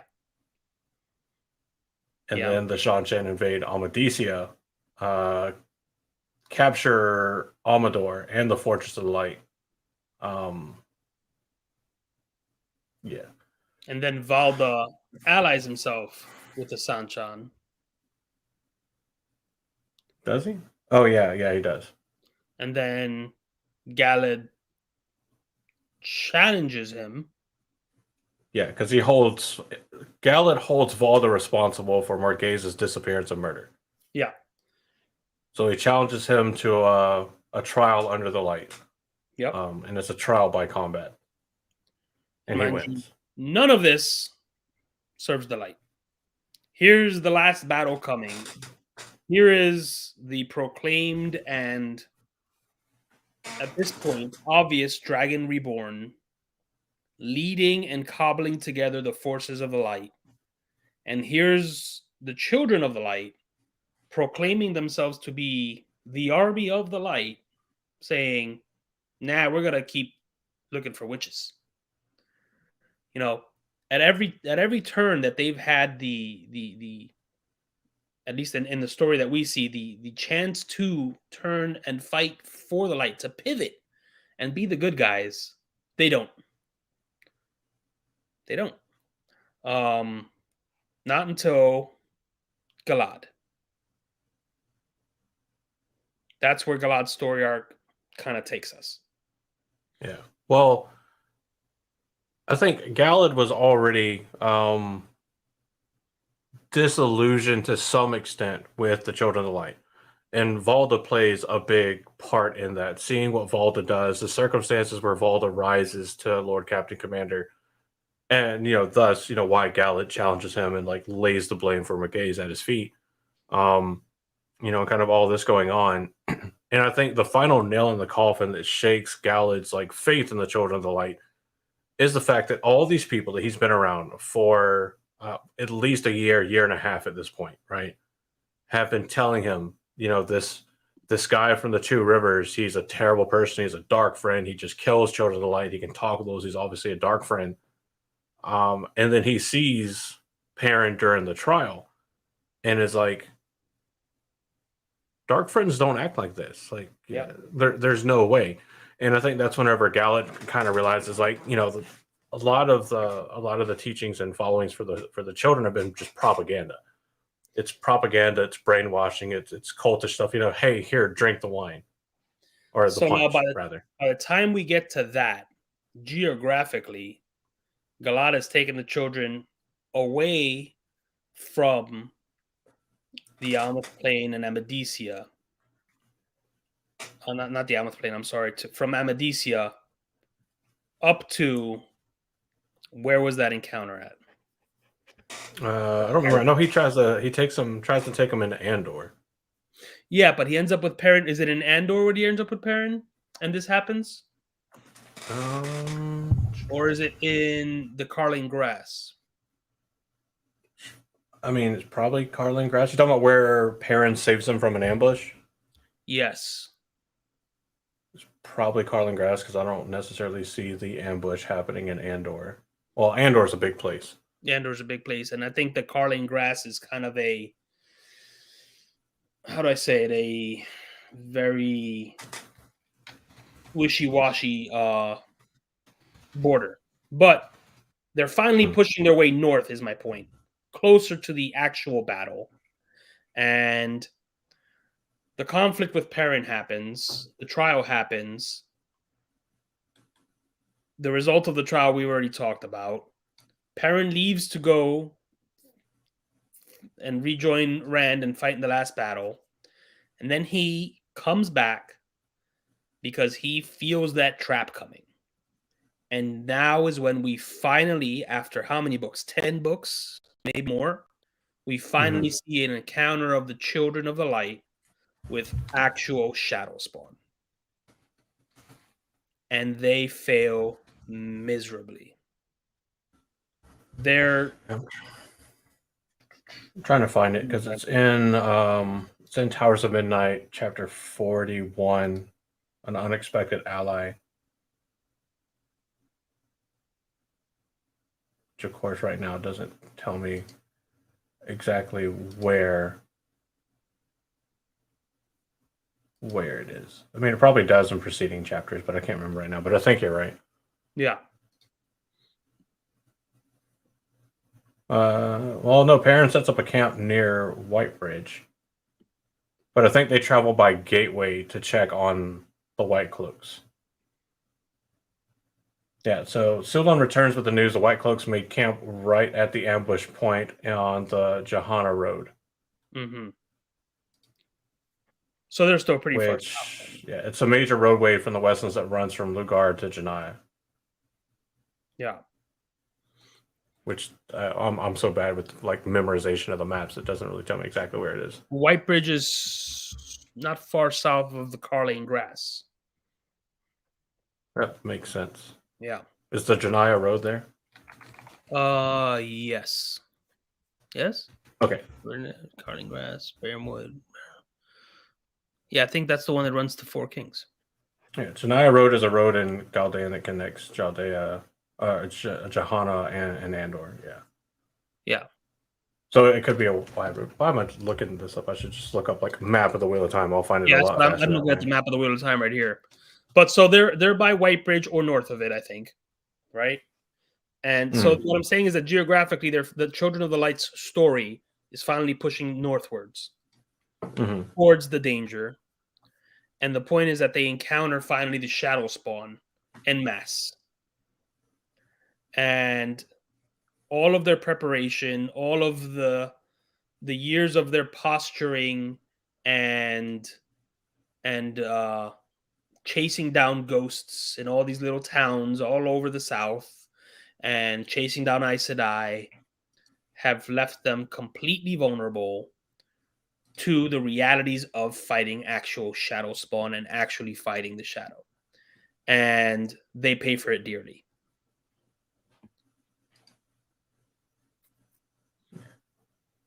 Johanna's like the capital of Galdea, isn't it? Yeah. The Johanna If it Road connects goes them, up Johanna. it goes south. It seems to kind of curve. Oh, yeah, it curves because it connects to Johanna, Lugard Gildan, and to Andor. Lugard, to Four Kings. Okay, yeah, I see the road now.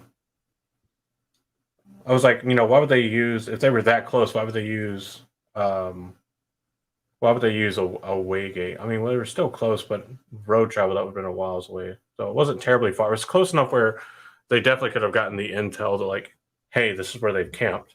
Yeah. So yeah, it's close enough.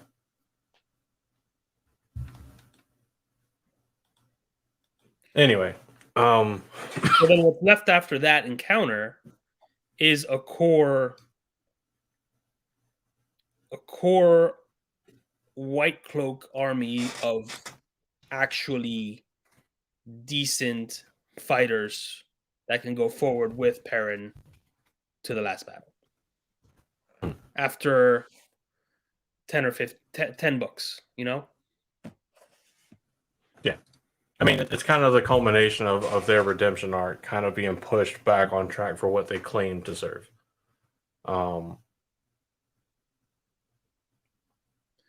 Yeah, well, but they actually do have like being like this really codified, set in stone military force. They actually do have a not terrible structure to their military forces, right?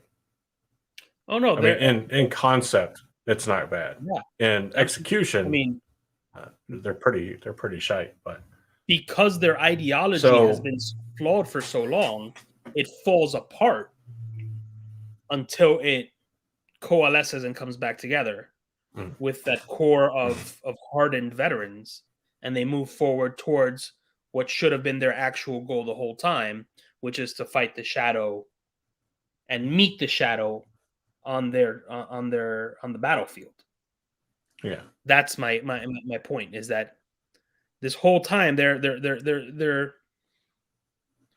bupkis.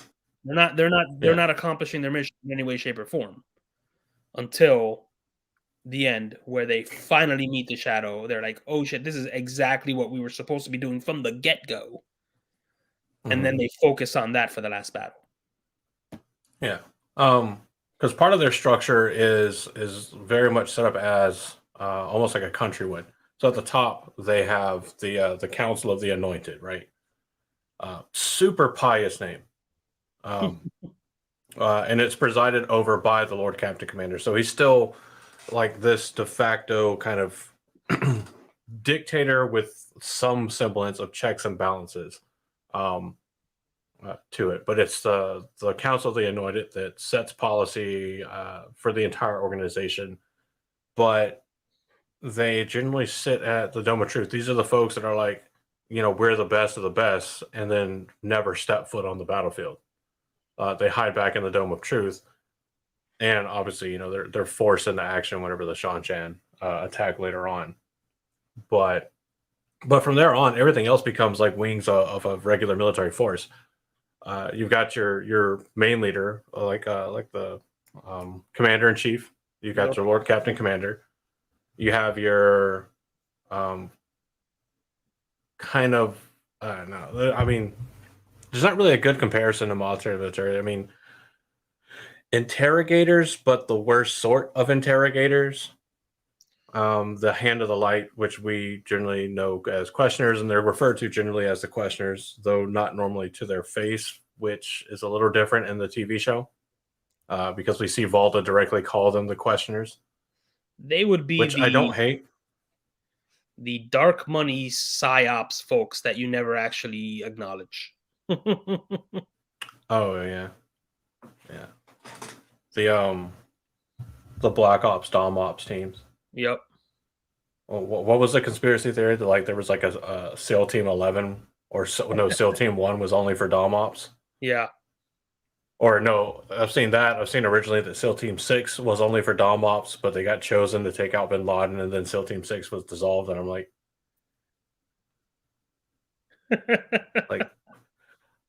people with serious illnesses need some of whatever you're smoking because it's got to be epic for pain relief. But they do have the White Cloaks do have an Intel faction, an Intel segment called the Spy Masters. Yes.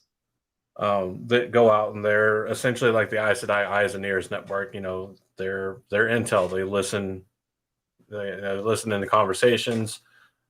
They go around and look and see what everybody's doing, including their own forces. So, for an organization that claims themselves to be fighting the good fight, this very pious, righteous organization, they have two factions within their organization that part of their duties are dedicated to watching their own folks. So, that's generally a red flag. like, hey, we're fighting the good fight, but we've got to have two different segments of our forces watch our forces to make sure they're doing the right thing. Like, it's pretty bad. But to be fair, To be fair, to be fair, the Band of the Red Hand does have the red arms. you're not wrong. Not for the same reasons. Yeah. More so to grab everyone out of the bars and make sure they get to bed. But they do have them. Yeah. I would say like, yeah, the red arms are more likened to like modern day CID, NCIS, OSI. Those kind of organizations where it's like it's a policing and investigation style faction.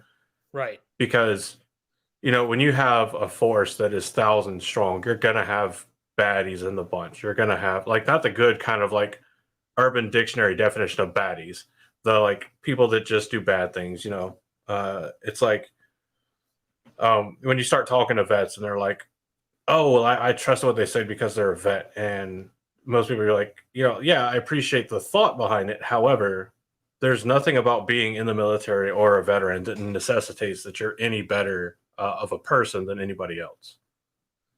Matter of fact, I've seen more DUIs in the military than out of any other group I know. Plenty. Kind of makes me think of internal affairs. Yeah. Yeah. Jag. Yeah.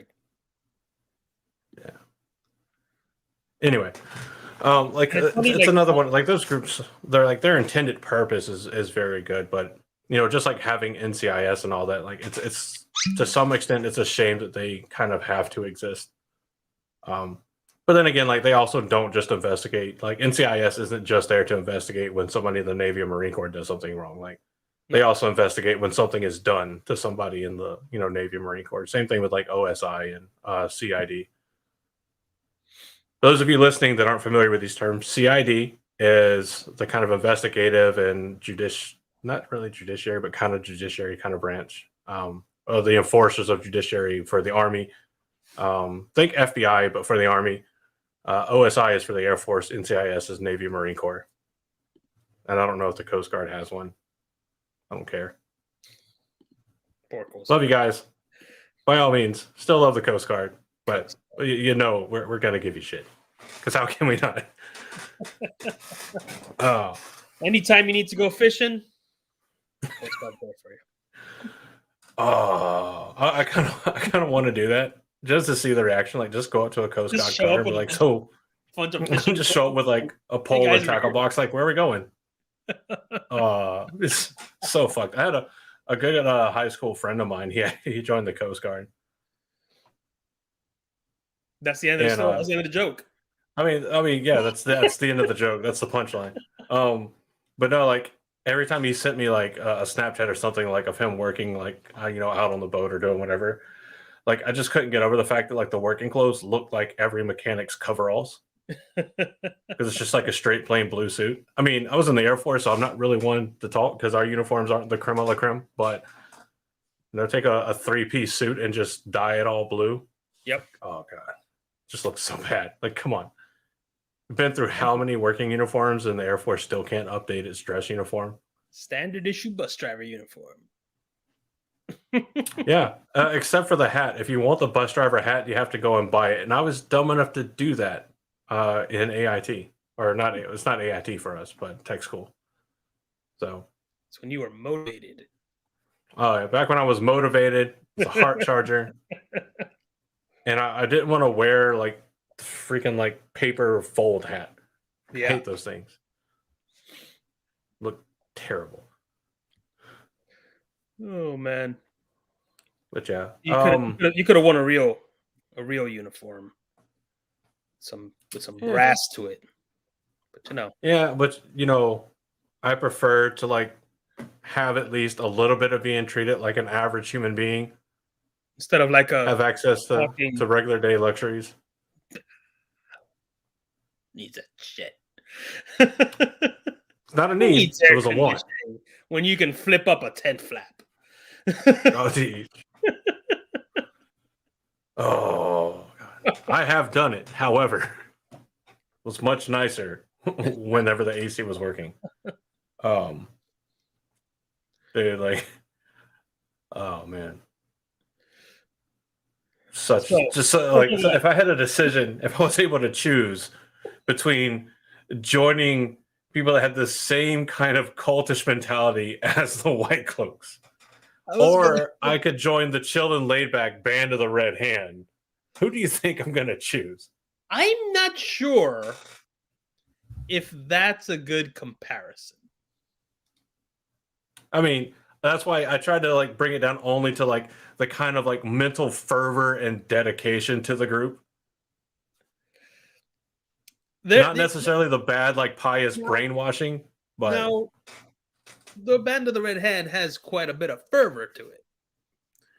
it does. Um, But it's all chilled and laid back kind of fervor. Like you don't see like the band of the Red Hand doesn't show up in the bar in fucking Okinawa and go like, I'll drink however much I want. We're the band of the Red fucking Hand. Like, no. But you do see are you people. sure about that? I mean, not that I I feel remember. like that might There's be the probably a Andrew couple. words. I mean, maybe that's what they were doing in Burundi. That's why they agreed to help the king. I think the Air Force Was is more Burundi like. the band's deployment to Oki? I feel like the Air Force is more like the Sanchan, to be honest with you. With the whole, yeah, we don't have enough toll racking for that. The warehouses are too empty, and yeah, no, that's not going to work. And then Matt comes in and says, "No, we're going to take it anyway because we need it." Oh yeah, I will say Air Force is pretty stingy with assets. Yes, We are. which the Sanchan and assets are like a really good subject for another one. Yeah. But when we do use the assets, Oh, they're really good. oh yes, Really good. oh yes. I mean, Which again, there's not a ton of Sanchan. stories. I mean, there are a ton of stories of like the Air Force like dropping a bomb in not exactly the right spot. You know what? Never mind. There's blue on green everywhere across all branches. Mistakes were made. Yeah. Yeah. Well, some pretty bad fucky wucky has been made. Mistakes were made. But we can't friendly fire allies from a fob if we're not in the fob. So yeah, there's a lot of FUBAR stuff that's happened over the years. So And all it takes is one person getting the wrong radio frequency and not being able to talk, and then bam, now you've got an incident. that's always bad. So segueing back to the children, though. Yeah. Yeah. Back on track.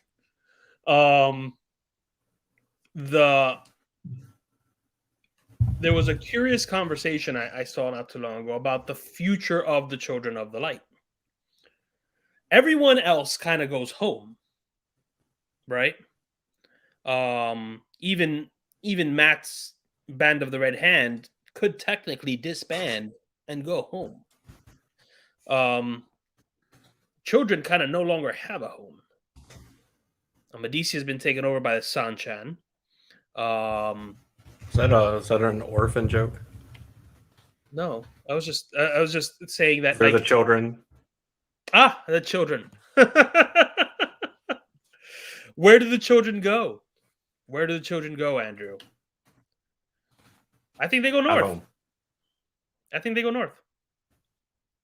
I think that after the last battle, the children's redemption arc continues because even though the leaders of the shadow are taken out, there are still Trollocs roaming the land.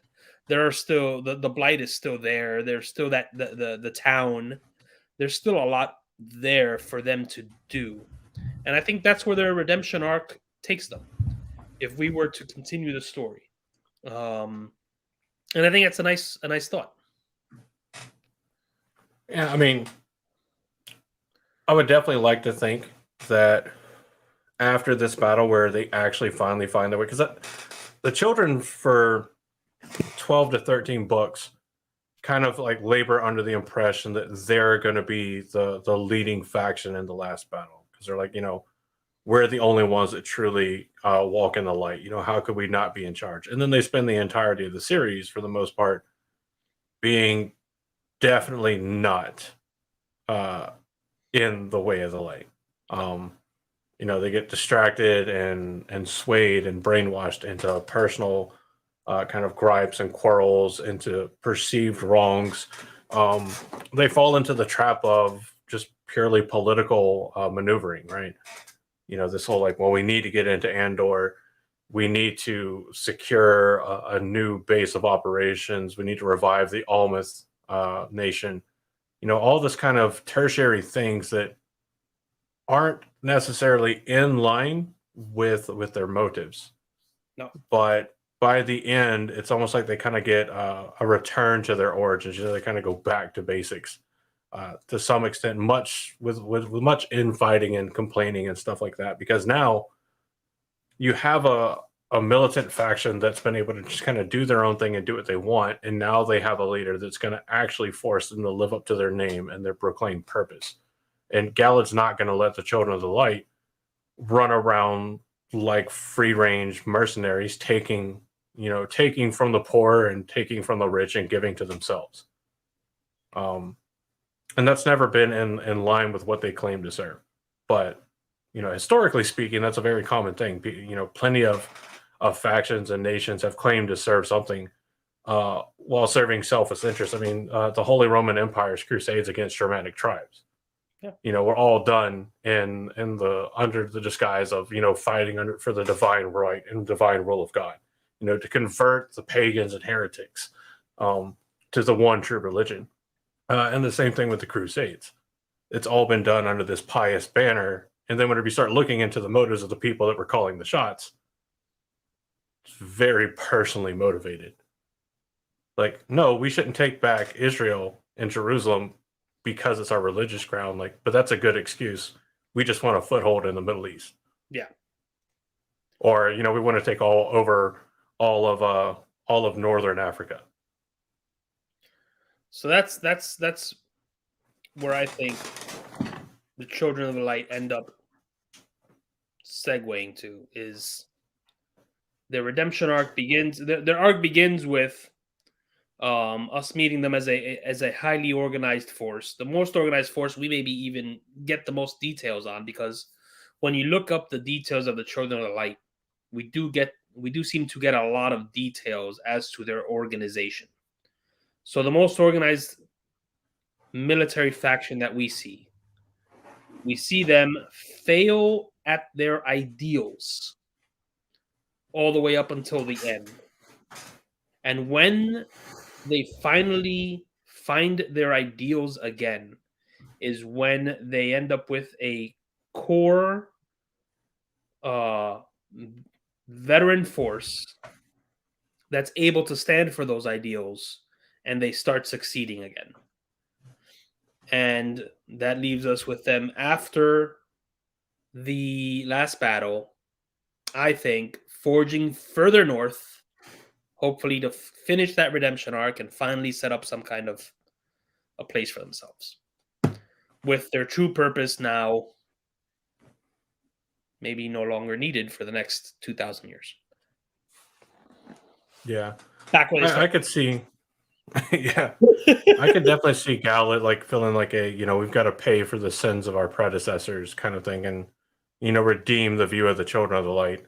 Yeah. And trying to lead or at least be a faction in the pushing back of the Force of the Shadow. I mean, the perception is with the Dark One sealed away that the Force of the Shadow just all kind of like drop dead and disappear. But there's still Dark Friends. There's still all these Yeah. other things. I mean, evil doesn't just disappear.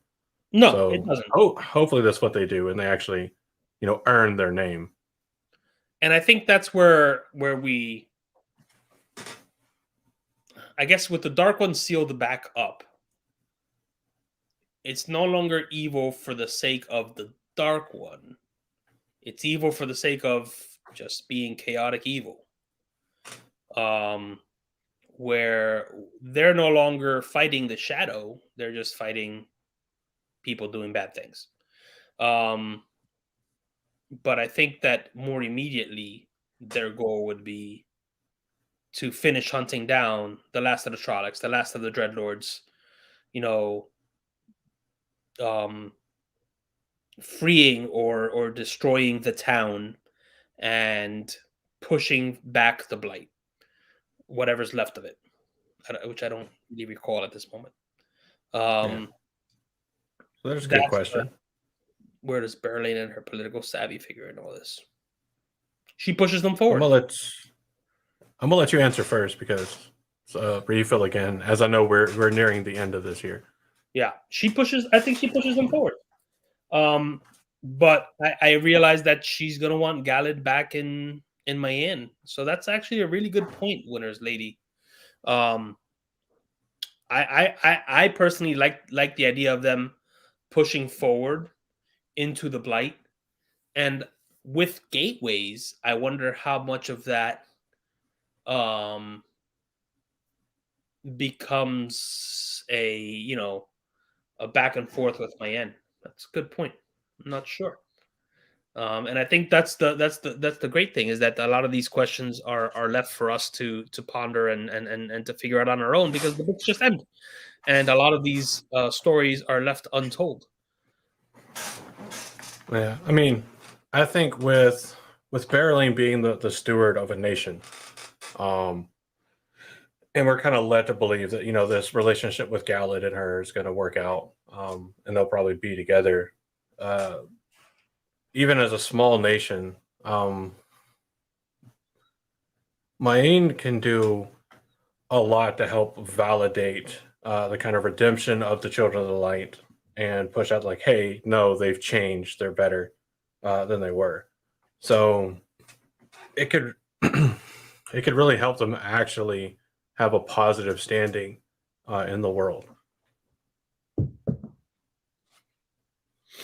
Yeah, Sufficient absolutely. state backing. It can give them a new validation Mm.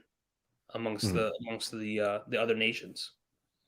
Yeah, I mean, it's kind of like the modern idea of like, is a country even a country if it's not recognized by the international states Yeah. or by significant states? I mean, look at Taiwan, not recognized as an independent nation by China, but definitely recognized as an independent nation by the U.S. And Right. that gives it enough of a degree of validity, definitely that they've earned in their own right, but it helps give them a validation, justification, and a standing on the international stage to be at least dealt with as an independent nation, at least to most degrees. Right. And that Obviously, validation. certain people don't care. Yeah. They're No. like, "Oh, your ocean is actually our ocean." Like, there's like 10 different countries fighting over that section of ocean. Like, chill out. Yeah.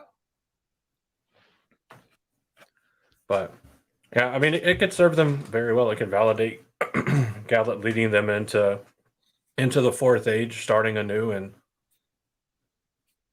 actually following through with their namesake. First thing they got to do is, um, given the impressions that we get from their kind of doctrine, their book, their kind of holy writing Oh, they're from adjusting the that. foundation. Yeah, I mean they need to get rid of it. Yeah. Is how it would appear. I Because feel like everything that go ahead. what's left is a pragmatic core. You know, Hmm. the pragmatists are what's left. The people that will fight next to the Aes Sedai, realizing that hey, they're obviously throwing fireballs at the Trollocs. How could they have ever been witches? You know, those are going to be the guys that are the people that are actually left behind to carry forward and say, hey, this doctrine of ours doesn't fit the age we're living in, and or maybe we were Well, they wrong were this. bolstered. Well, they were bolstered in the ideal by the breaking, right? Right. It was really easy to lay the blame for that at just Chandler's feet, and Yeah. period. So, I mean, I don't know. Maybe Lothair's The Way of the Light was actually like a decent teaching that they've just, you know, um, bastardized and perverted over the last several centuries. It's not like that ever happens, but either they got to get back to the core of what it tried to do, or, you know, or Gallet's got to write his own. What we need, Gallet the writer, writing a true Way of the Light. Hmm. I could see it. I could see it. It'd Yeah. be very strict. Oh yeah. Oh yeah. Punishment would be doled out. Yeah. So Oh let's see. man. We had another question talking about Lord Perrin. In the books are showed. Will we even get a Lord Perrin in the show? Kind of on topic, kind of not, but it's still a good question. Will we get a Lord Perrin in the shows? I think so. I think we will. I think we're gonna give the people what they want in that respect. Yeah. Well, I think And the kind of like end of season one with them kind of pairing up a conflict between Perrin and Padan Vane. It might be that Padan Vane is the majority of the impetus for Perrin to return to the Two Rivers. You know, they find out that Padan Vane's like, oh, well, I'm going to go destroy the Two Rivers. which is interesting how a lot of the because of the dagger, a lot of the stories out there say that that whole scene was supposed to be between Padan Fane and Matt, and having it between Padan Fane and Perrin, even if it was supposed to be between Padan Fane and Matt, still works because of what we know will happen in the Two Rivers, maybe in Mhm. season three. Um, Regardless of whether Perrin becomes an actual lord or not, he will lead the Two Rivers, just as he Yeah. did the whole time up until the very end, where he wasn't a lord until they said, "Okay, fine, you're finally a lord." Something I would actually like as a change from the books is a deviation from the agreement that Perrin and Elaine come to in the books. That the Two Rivers does indeed split off from Andor, becomes Manetheren. Once again, they take on Manetheren as the name of a new independent country. I I never saw or felt that Andor did enough. They've ignored the Two Rivers for the past several decades. They've never sent military forces to help defend or check on the Two Rivers. Uh, and you can only trust Elaine to do it because of her connection to Perrin and Rand. But Right, as soon as Elaine is out of the picture, you know, like the trend that a lot of nobility goes on, who really cares about uh, the little village folk? Who right. cares about the backwoods sections of your small section of empire? You know, But the and the correct me wants if of I'm wrong. farmers pales in comparison to dealing with Deus Damar, with Kyrian and everybody else. Yeah, she was getting her. They were Andor was still funding itself through the mines in the Mountains of the Mist. Yeah, So there they can is still trade. a yeah, there is still a reason for her to want. While I would love to see Manetheren reestablished, um, there is still a reason for Andor to want to maintain its dominance over uh not so much the Two Rivers, but over the mining in the region. So I mean, we'll see, right? I don't know. Yeah, I mean, I could also see the argument of how concerned were they with actually maintaining control over the region when they didn't send any officials from Camelin down to the region to really Yeah, do much. no, yeah, absolutely. They just set up a quarry and a mining system and As long as the expected that it would traders come kept to them. bringing in that tin, they didn't care. Mm. Yeah, Which is something, that seems to be entirely separate from Amon's field and that area. right, They're not really caring about that. That's a Bryn Spring kind of problem. And that seems more like a town that's doing it for trade and to make money and pull in jobs and trap people in the quarry so that we're all miserable together, kind of thing, than anything else. So I don't know. I felt that it actually breaking off and being an independent country fit more with the story. And, it almost feels like something that was earned, rather than just, well, no, you still need to be part of Andor. It's like, why? oh no, we What have we you done for me lately? we all definitely wanted that to happen, and I felt deflated when it didn't happen. So Mhm. we'll see if maybe that's a change from the books that ends up being in the TV show that finally gives us all a bit of like, Yeah. that's the way it should have been. Yeah, because I know Perrin looks at Elaine as like, okay, well, if we're gonna still be part of Andor, I'm fine with it. But are you actually gonna fulfill your duties as our ruler if we remain part? And then she totally scapegoats it.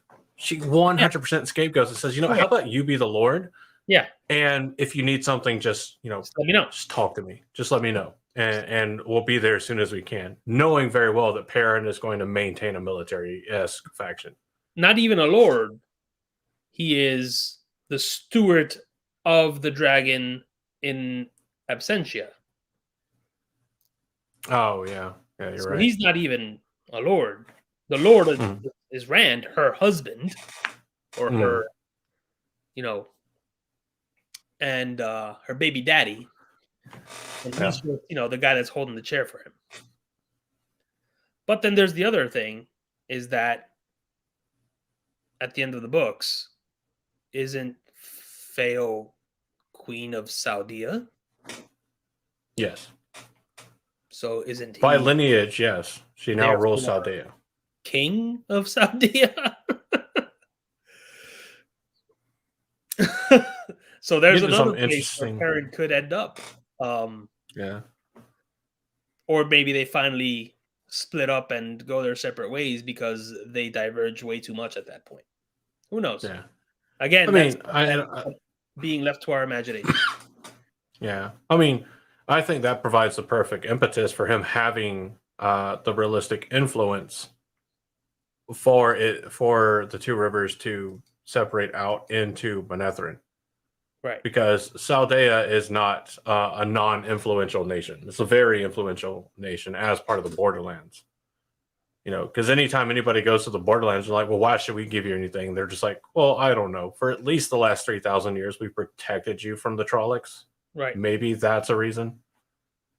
While y'all were sitting back, getting fat on your coffers, we were here fighting the good fight.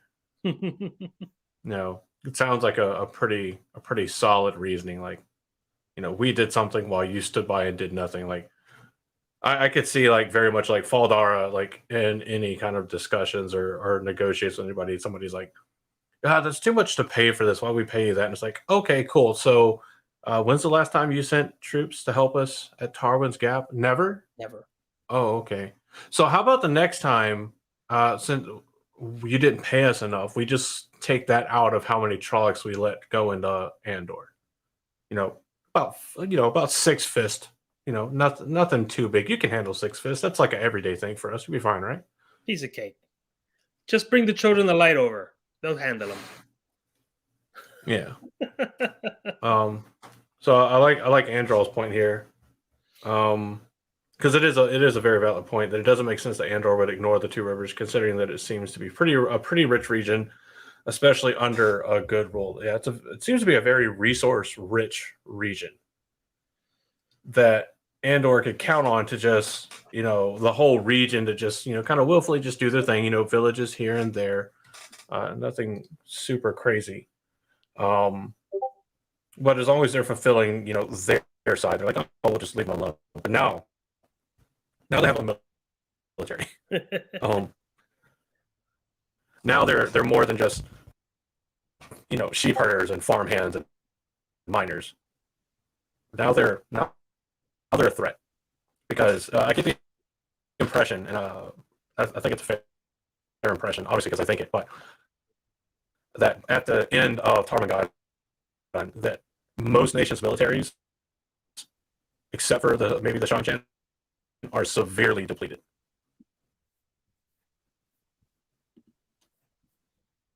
So I don't know how much ability the nations have to actually stand up to each other militarily.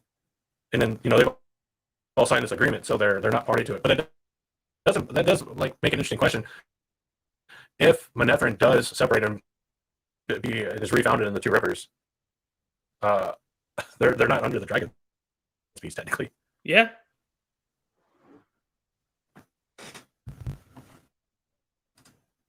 So, is my mic doing something? Yeah, it sounded weird for a minute there. It sounded like it was all robot-y or something. Oh, could have been Staticky. a temporary drop in connectivity. I Yeah. apologize to everyone's ear holes. And it sounds like you're talking really fast. Oh, is it still doing it? Oh yeah. You're talking at like double speed or something.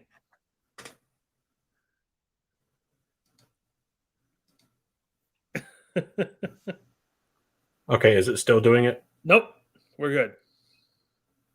All right. I might sound a little different still. I had to take it away from voice mod because apparently voice mod might be doing something weird.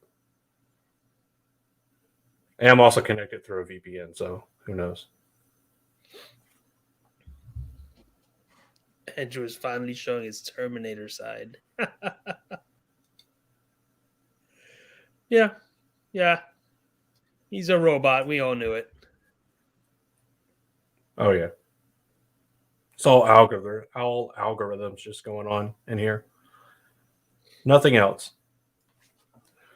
But yeah. So, do you think we'll get more insight to the military structure in the TV show, or do you think it'll fall into the kind of trap of just fantasy series battles?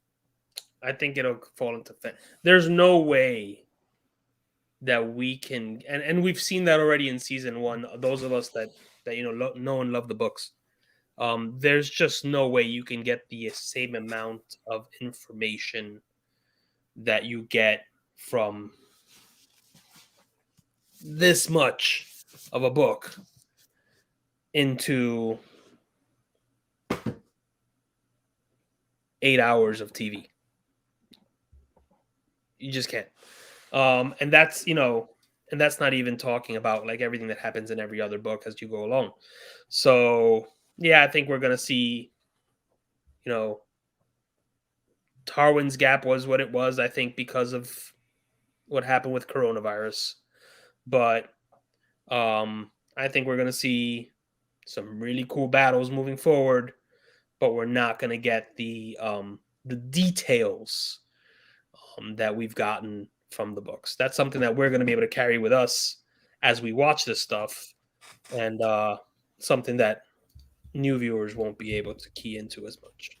There will still be certain characters that stand out, hopefully like Telmanis, and we'll know their ranks and positions and stuff, but nowhere near the same amount of information.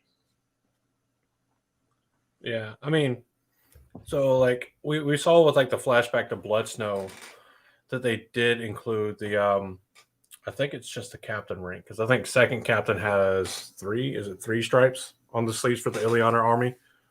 Yeah, I mean, So they did kind of include that, which it's nice to see that they are including that kind of detail in it, but only book readers or people that look it up or wind up finding their way to listening to people are going to really notice and enjoy it. And those are the kind of Easter eggs or inclusions of like book knowledge that I enjoy uh, in a TV show. You know, include it.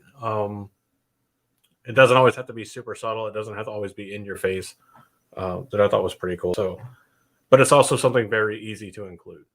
no, yeah, absolutely. That's gonna be costuming and that kind of thing. What I guess what I'm talking about is more of the the information dump Mhm. of the structure and what they do. For example, Lan saying, "Hey, no, they're pretty. The children of the light are pretty formulaic. Wait for them to turn their backs, and you can pretty much sneak right between them. That Mhm. kind of thing. We don't get that when Rand and the children of the light meet. I mean, Lan. I'm sorry. When we meet the children of the light with Lan, we don't get that little information dump that tells us that these guys are basically patrolling their camp, like the Queen's Guard at the palace in London, Mhm. uh, turning around, saying all is well and turning back around, you know, that kind of thing. Um, Yeah. It might all be more of like information that has to be like inferred or like through context understood. Like Volta being like, the questioners go where the questioners are needed or stuff like that where you're like, okay, there's definitely two different factions in this group. yeah. And it's not as necessarily a loved split. Because there's not a well reception whenever Volta's like, the questioners go where we need to. They're like, oh, rumor of actual fighting? Yeah, we're gonna go over here. Like, it's one of the things like I watched and I'm like, fucking coward. But it fits the character for who the character is in the books for sure. Oh yeah, absolutely. Since we said we were talking about tactics, do we want to take a few minutes and talk about the way Valdera is set up, or are we getting close to like where it's like, I yeah, think we that need if to we go? start going down that rabbit hole, especially if we start talking about the differences, Mm-hmm. um, we're gonna be here a long Yeah, time. you're not wrong. Yeah, I wanted to at least acknowledge the question because we are Absolutely. going I on would 2.5 love to hours. tackle that question. I think it's awesome. Yeah, Um, but it is nearing 11 o'clock for me on a Thursday night. yes. Um,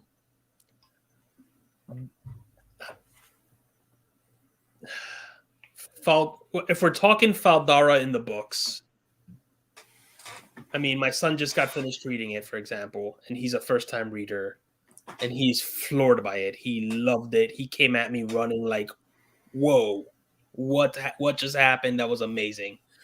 If we're talking Faldara in the show, if you were a reader, I think we all felt pretty right. But from talking to pretty much everyone at my job that has not, well, none of them have read the books except me. They're all like, that was pretty great. I don't know what you're talking about. So I guess it's all a matter of perspective. Yeah, I mean, I never got the impression from the books like it was close to Tarvin's Gap, but not like I never got the It was a impression it day's was like ride, right? yeah, I think it was like a day's ride to Tarvin's Gap. Where there it's like, I mean, if you take a step every like 5 minutes, it's a day's ride maybe. Yeah. But the fortification in Tarwin's Gap made sense. The use of it doesn't make much military strategic sense. Like I have never seen in history at all any effective strategy where you take and you build a defensible wall and then you put your artillery on the ground in front of the wall facing the enemy. For the reasons you see in the book, there's a Trolloc that literally gets with like if he wasn't immediately killed as soon as he got close enough, he was within striking distance of Amalisa.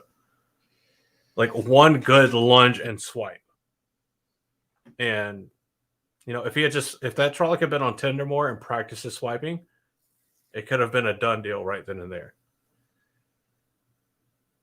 There's so much that I just blame on COVID. Oh yeah. The unnecessary need for Algamar to run to the forward. It's basically a fob. Again, it must. The only thing that computes to me is that they shot that scene on day 1 of whatever day A, and said, "Okay, we'll get the Trollocs in on day 48," and day 48 never happened because they shut down. Yeah. That's the only thing that I could possibly fathom for them charging their fort and never coming out the other side or charging their fort at all. Yeah. They I should have mean, just if this is your forefront defense, like you would think military strategy dictates that you maintain a large enough force there to hold off at least for reinforcements. Yeah. And then you see how many are coming, and I could see like sending your full force to support them. But then like the way it's kind of laid out is like this thick wall that is just full of caverns and passages and doorways. And I'm like, how is that strategically defensible? Like what you do is on your side, you make one, maybe two passages that turn them into like fatal funnels.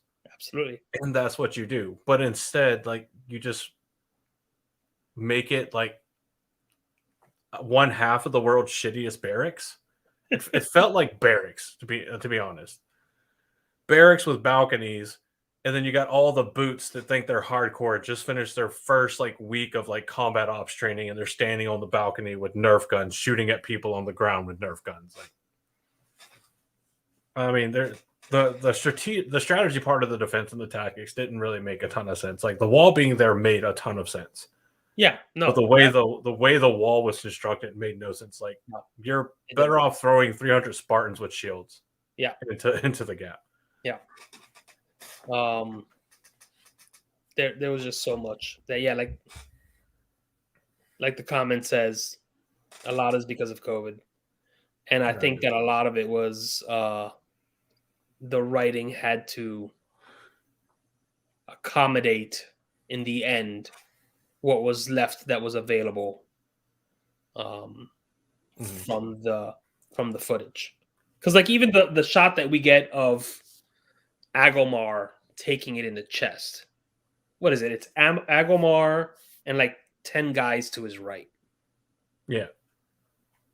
So you don't get the scene of Agomar leading folk, leading, a big banner, leading a charge, leading, or even like standing back with his captains and being like, "We're gonna do this."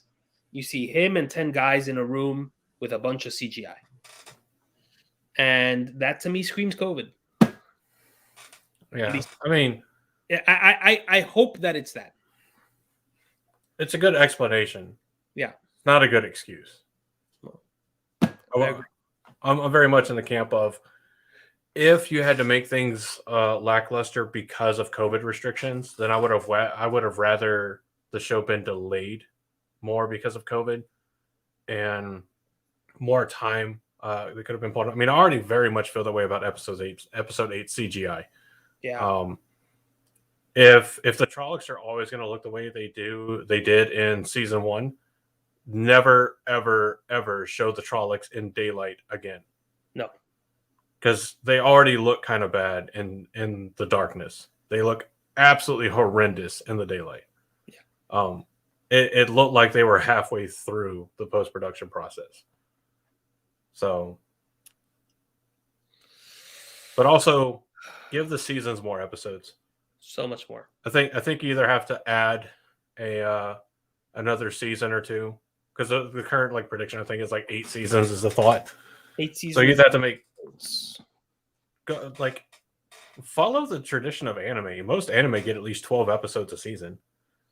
Yeah, I would say like if you upped it to 10 episodes a season, because the other big criticism I have for the TV show is that it does feel super rushed.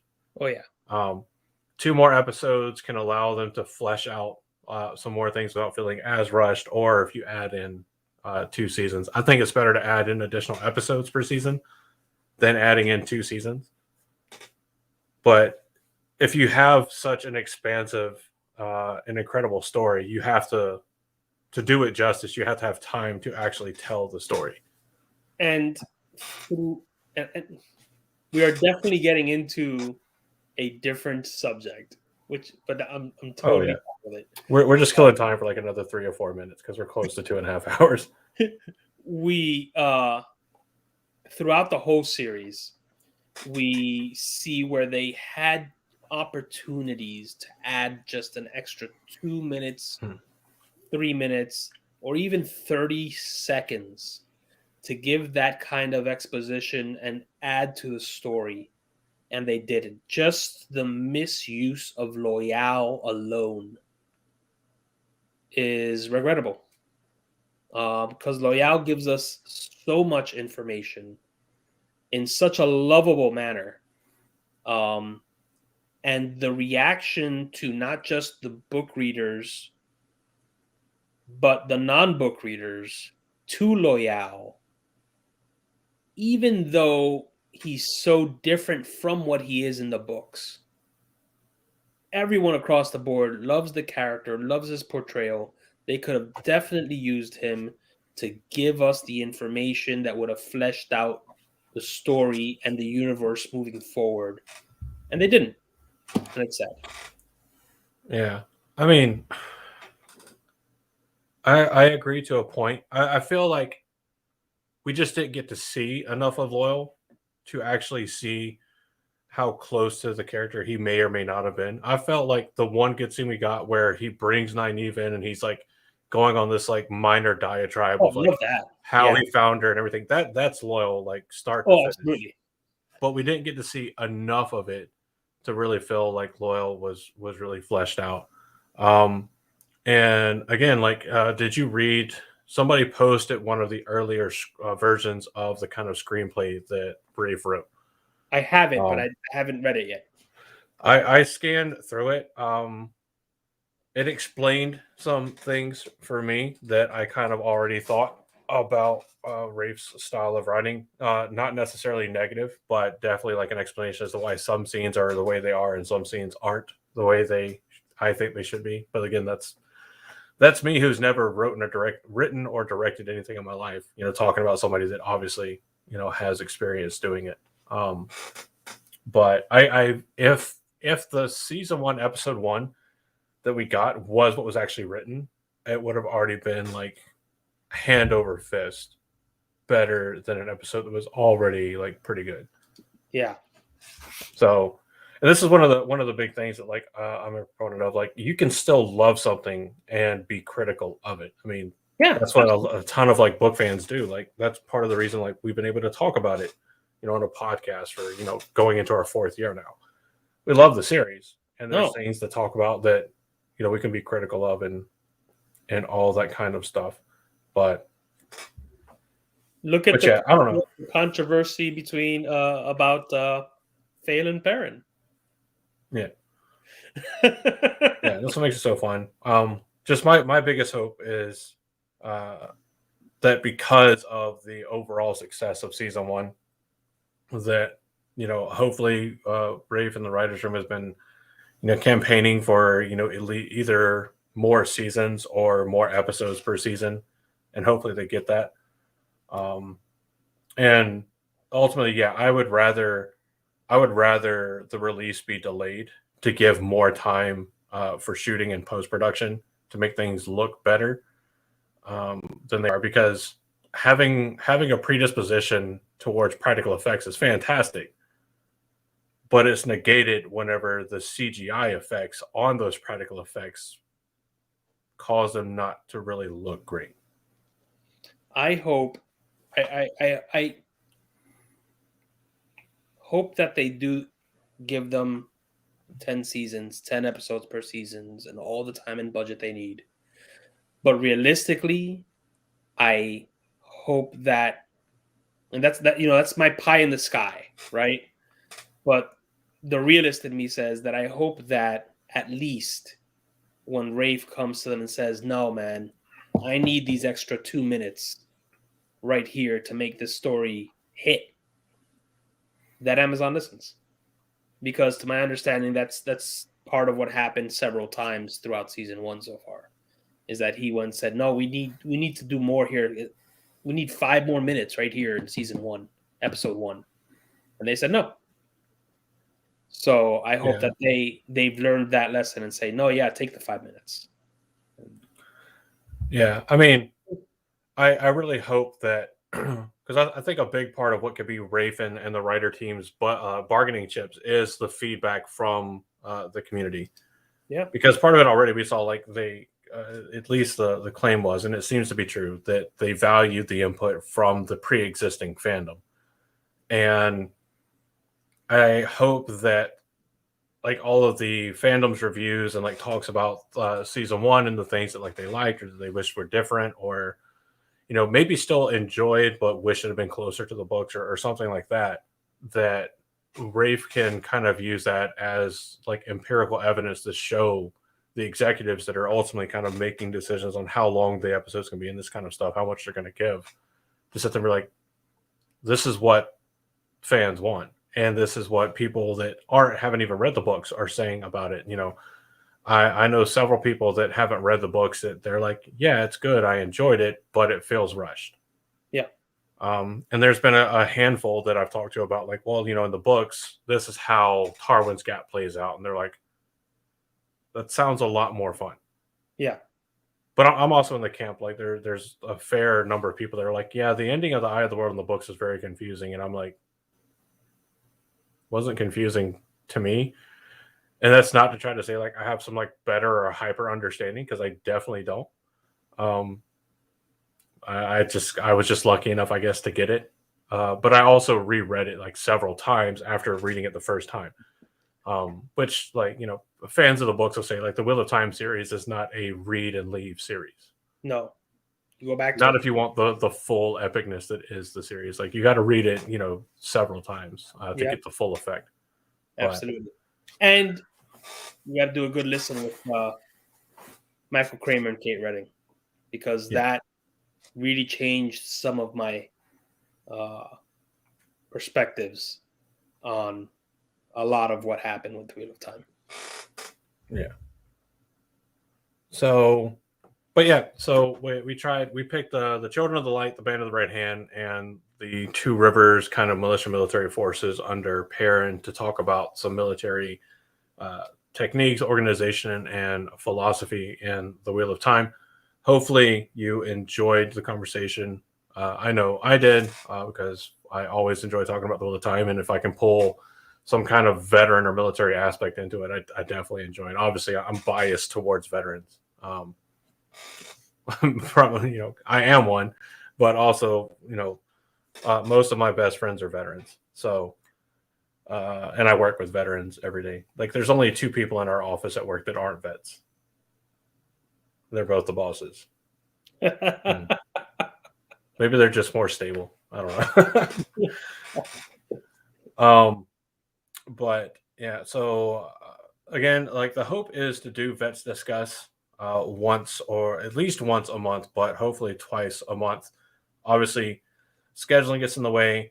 Um, and we want to get more than just the two of us doing it. We were going to have somebody else on, but they got stuck traveling longer than anticipated, it seems.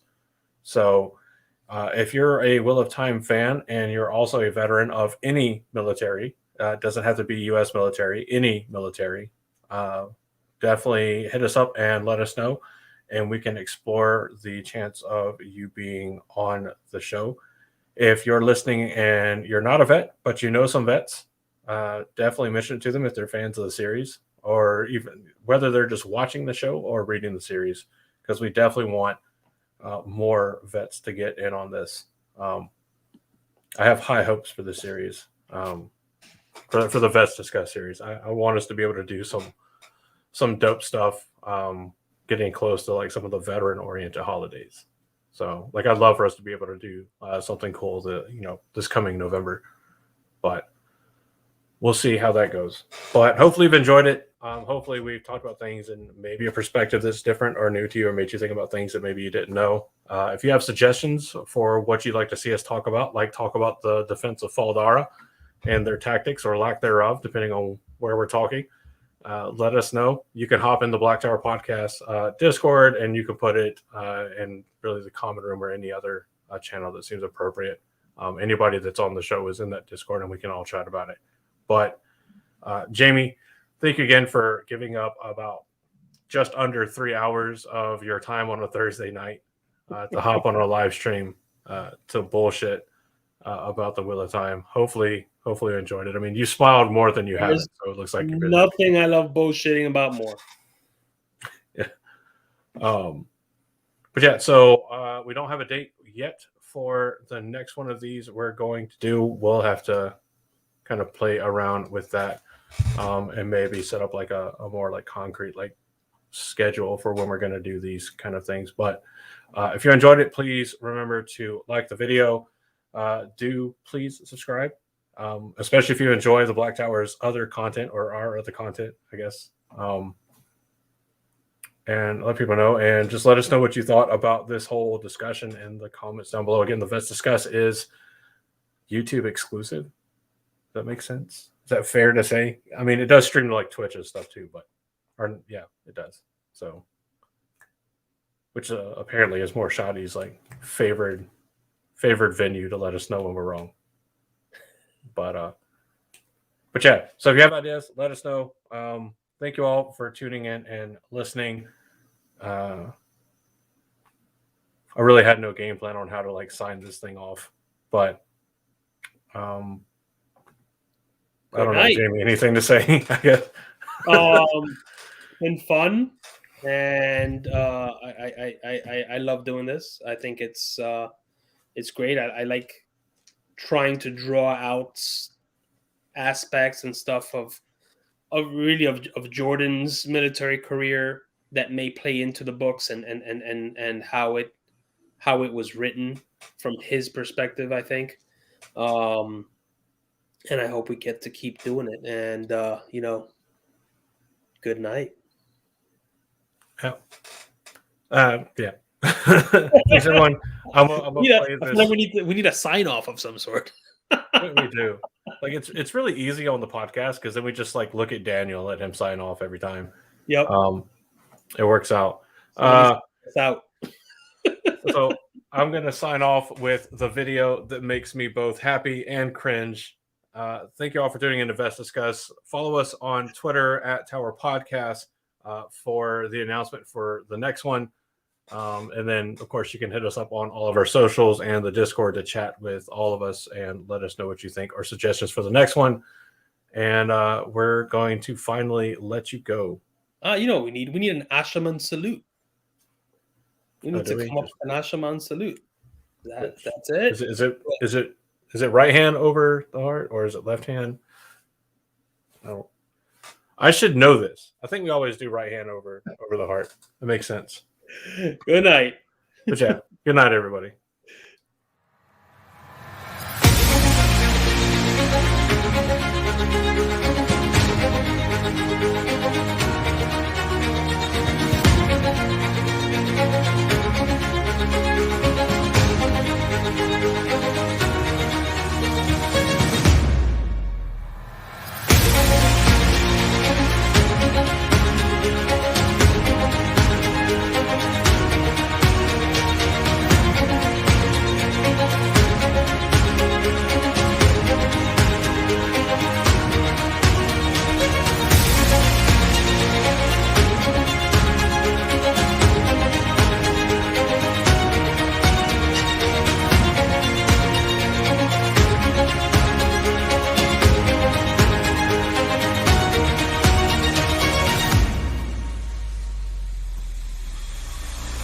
Land Mondragoran.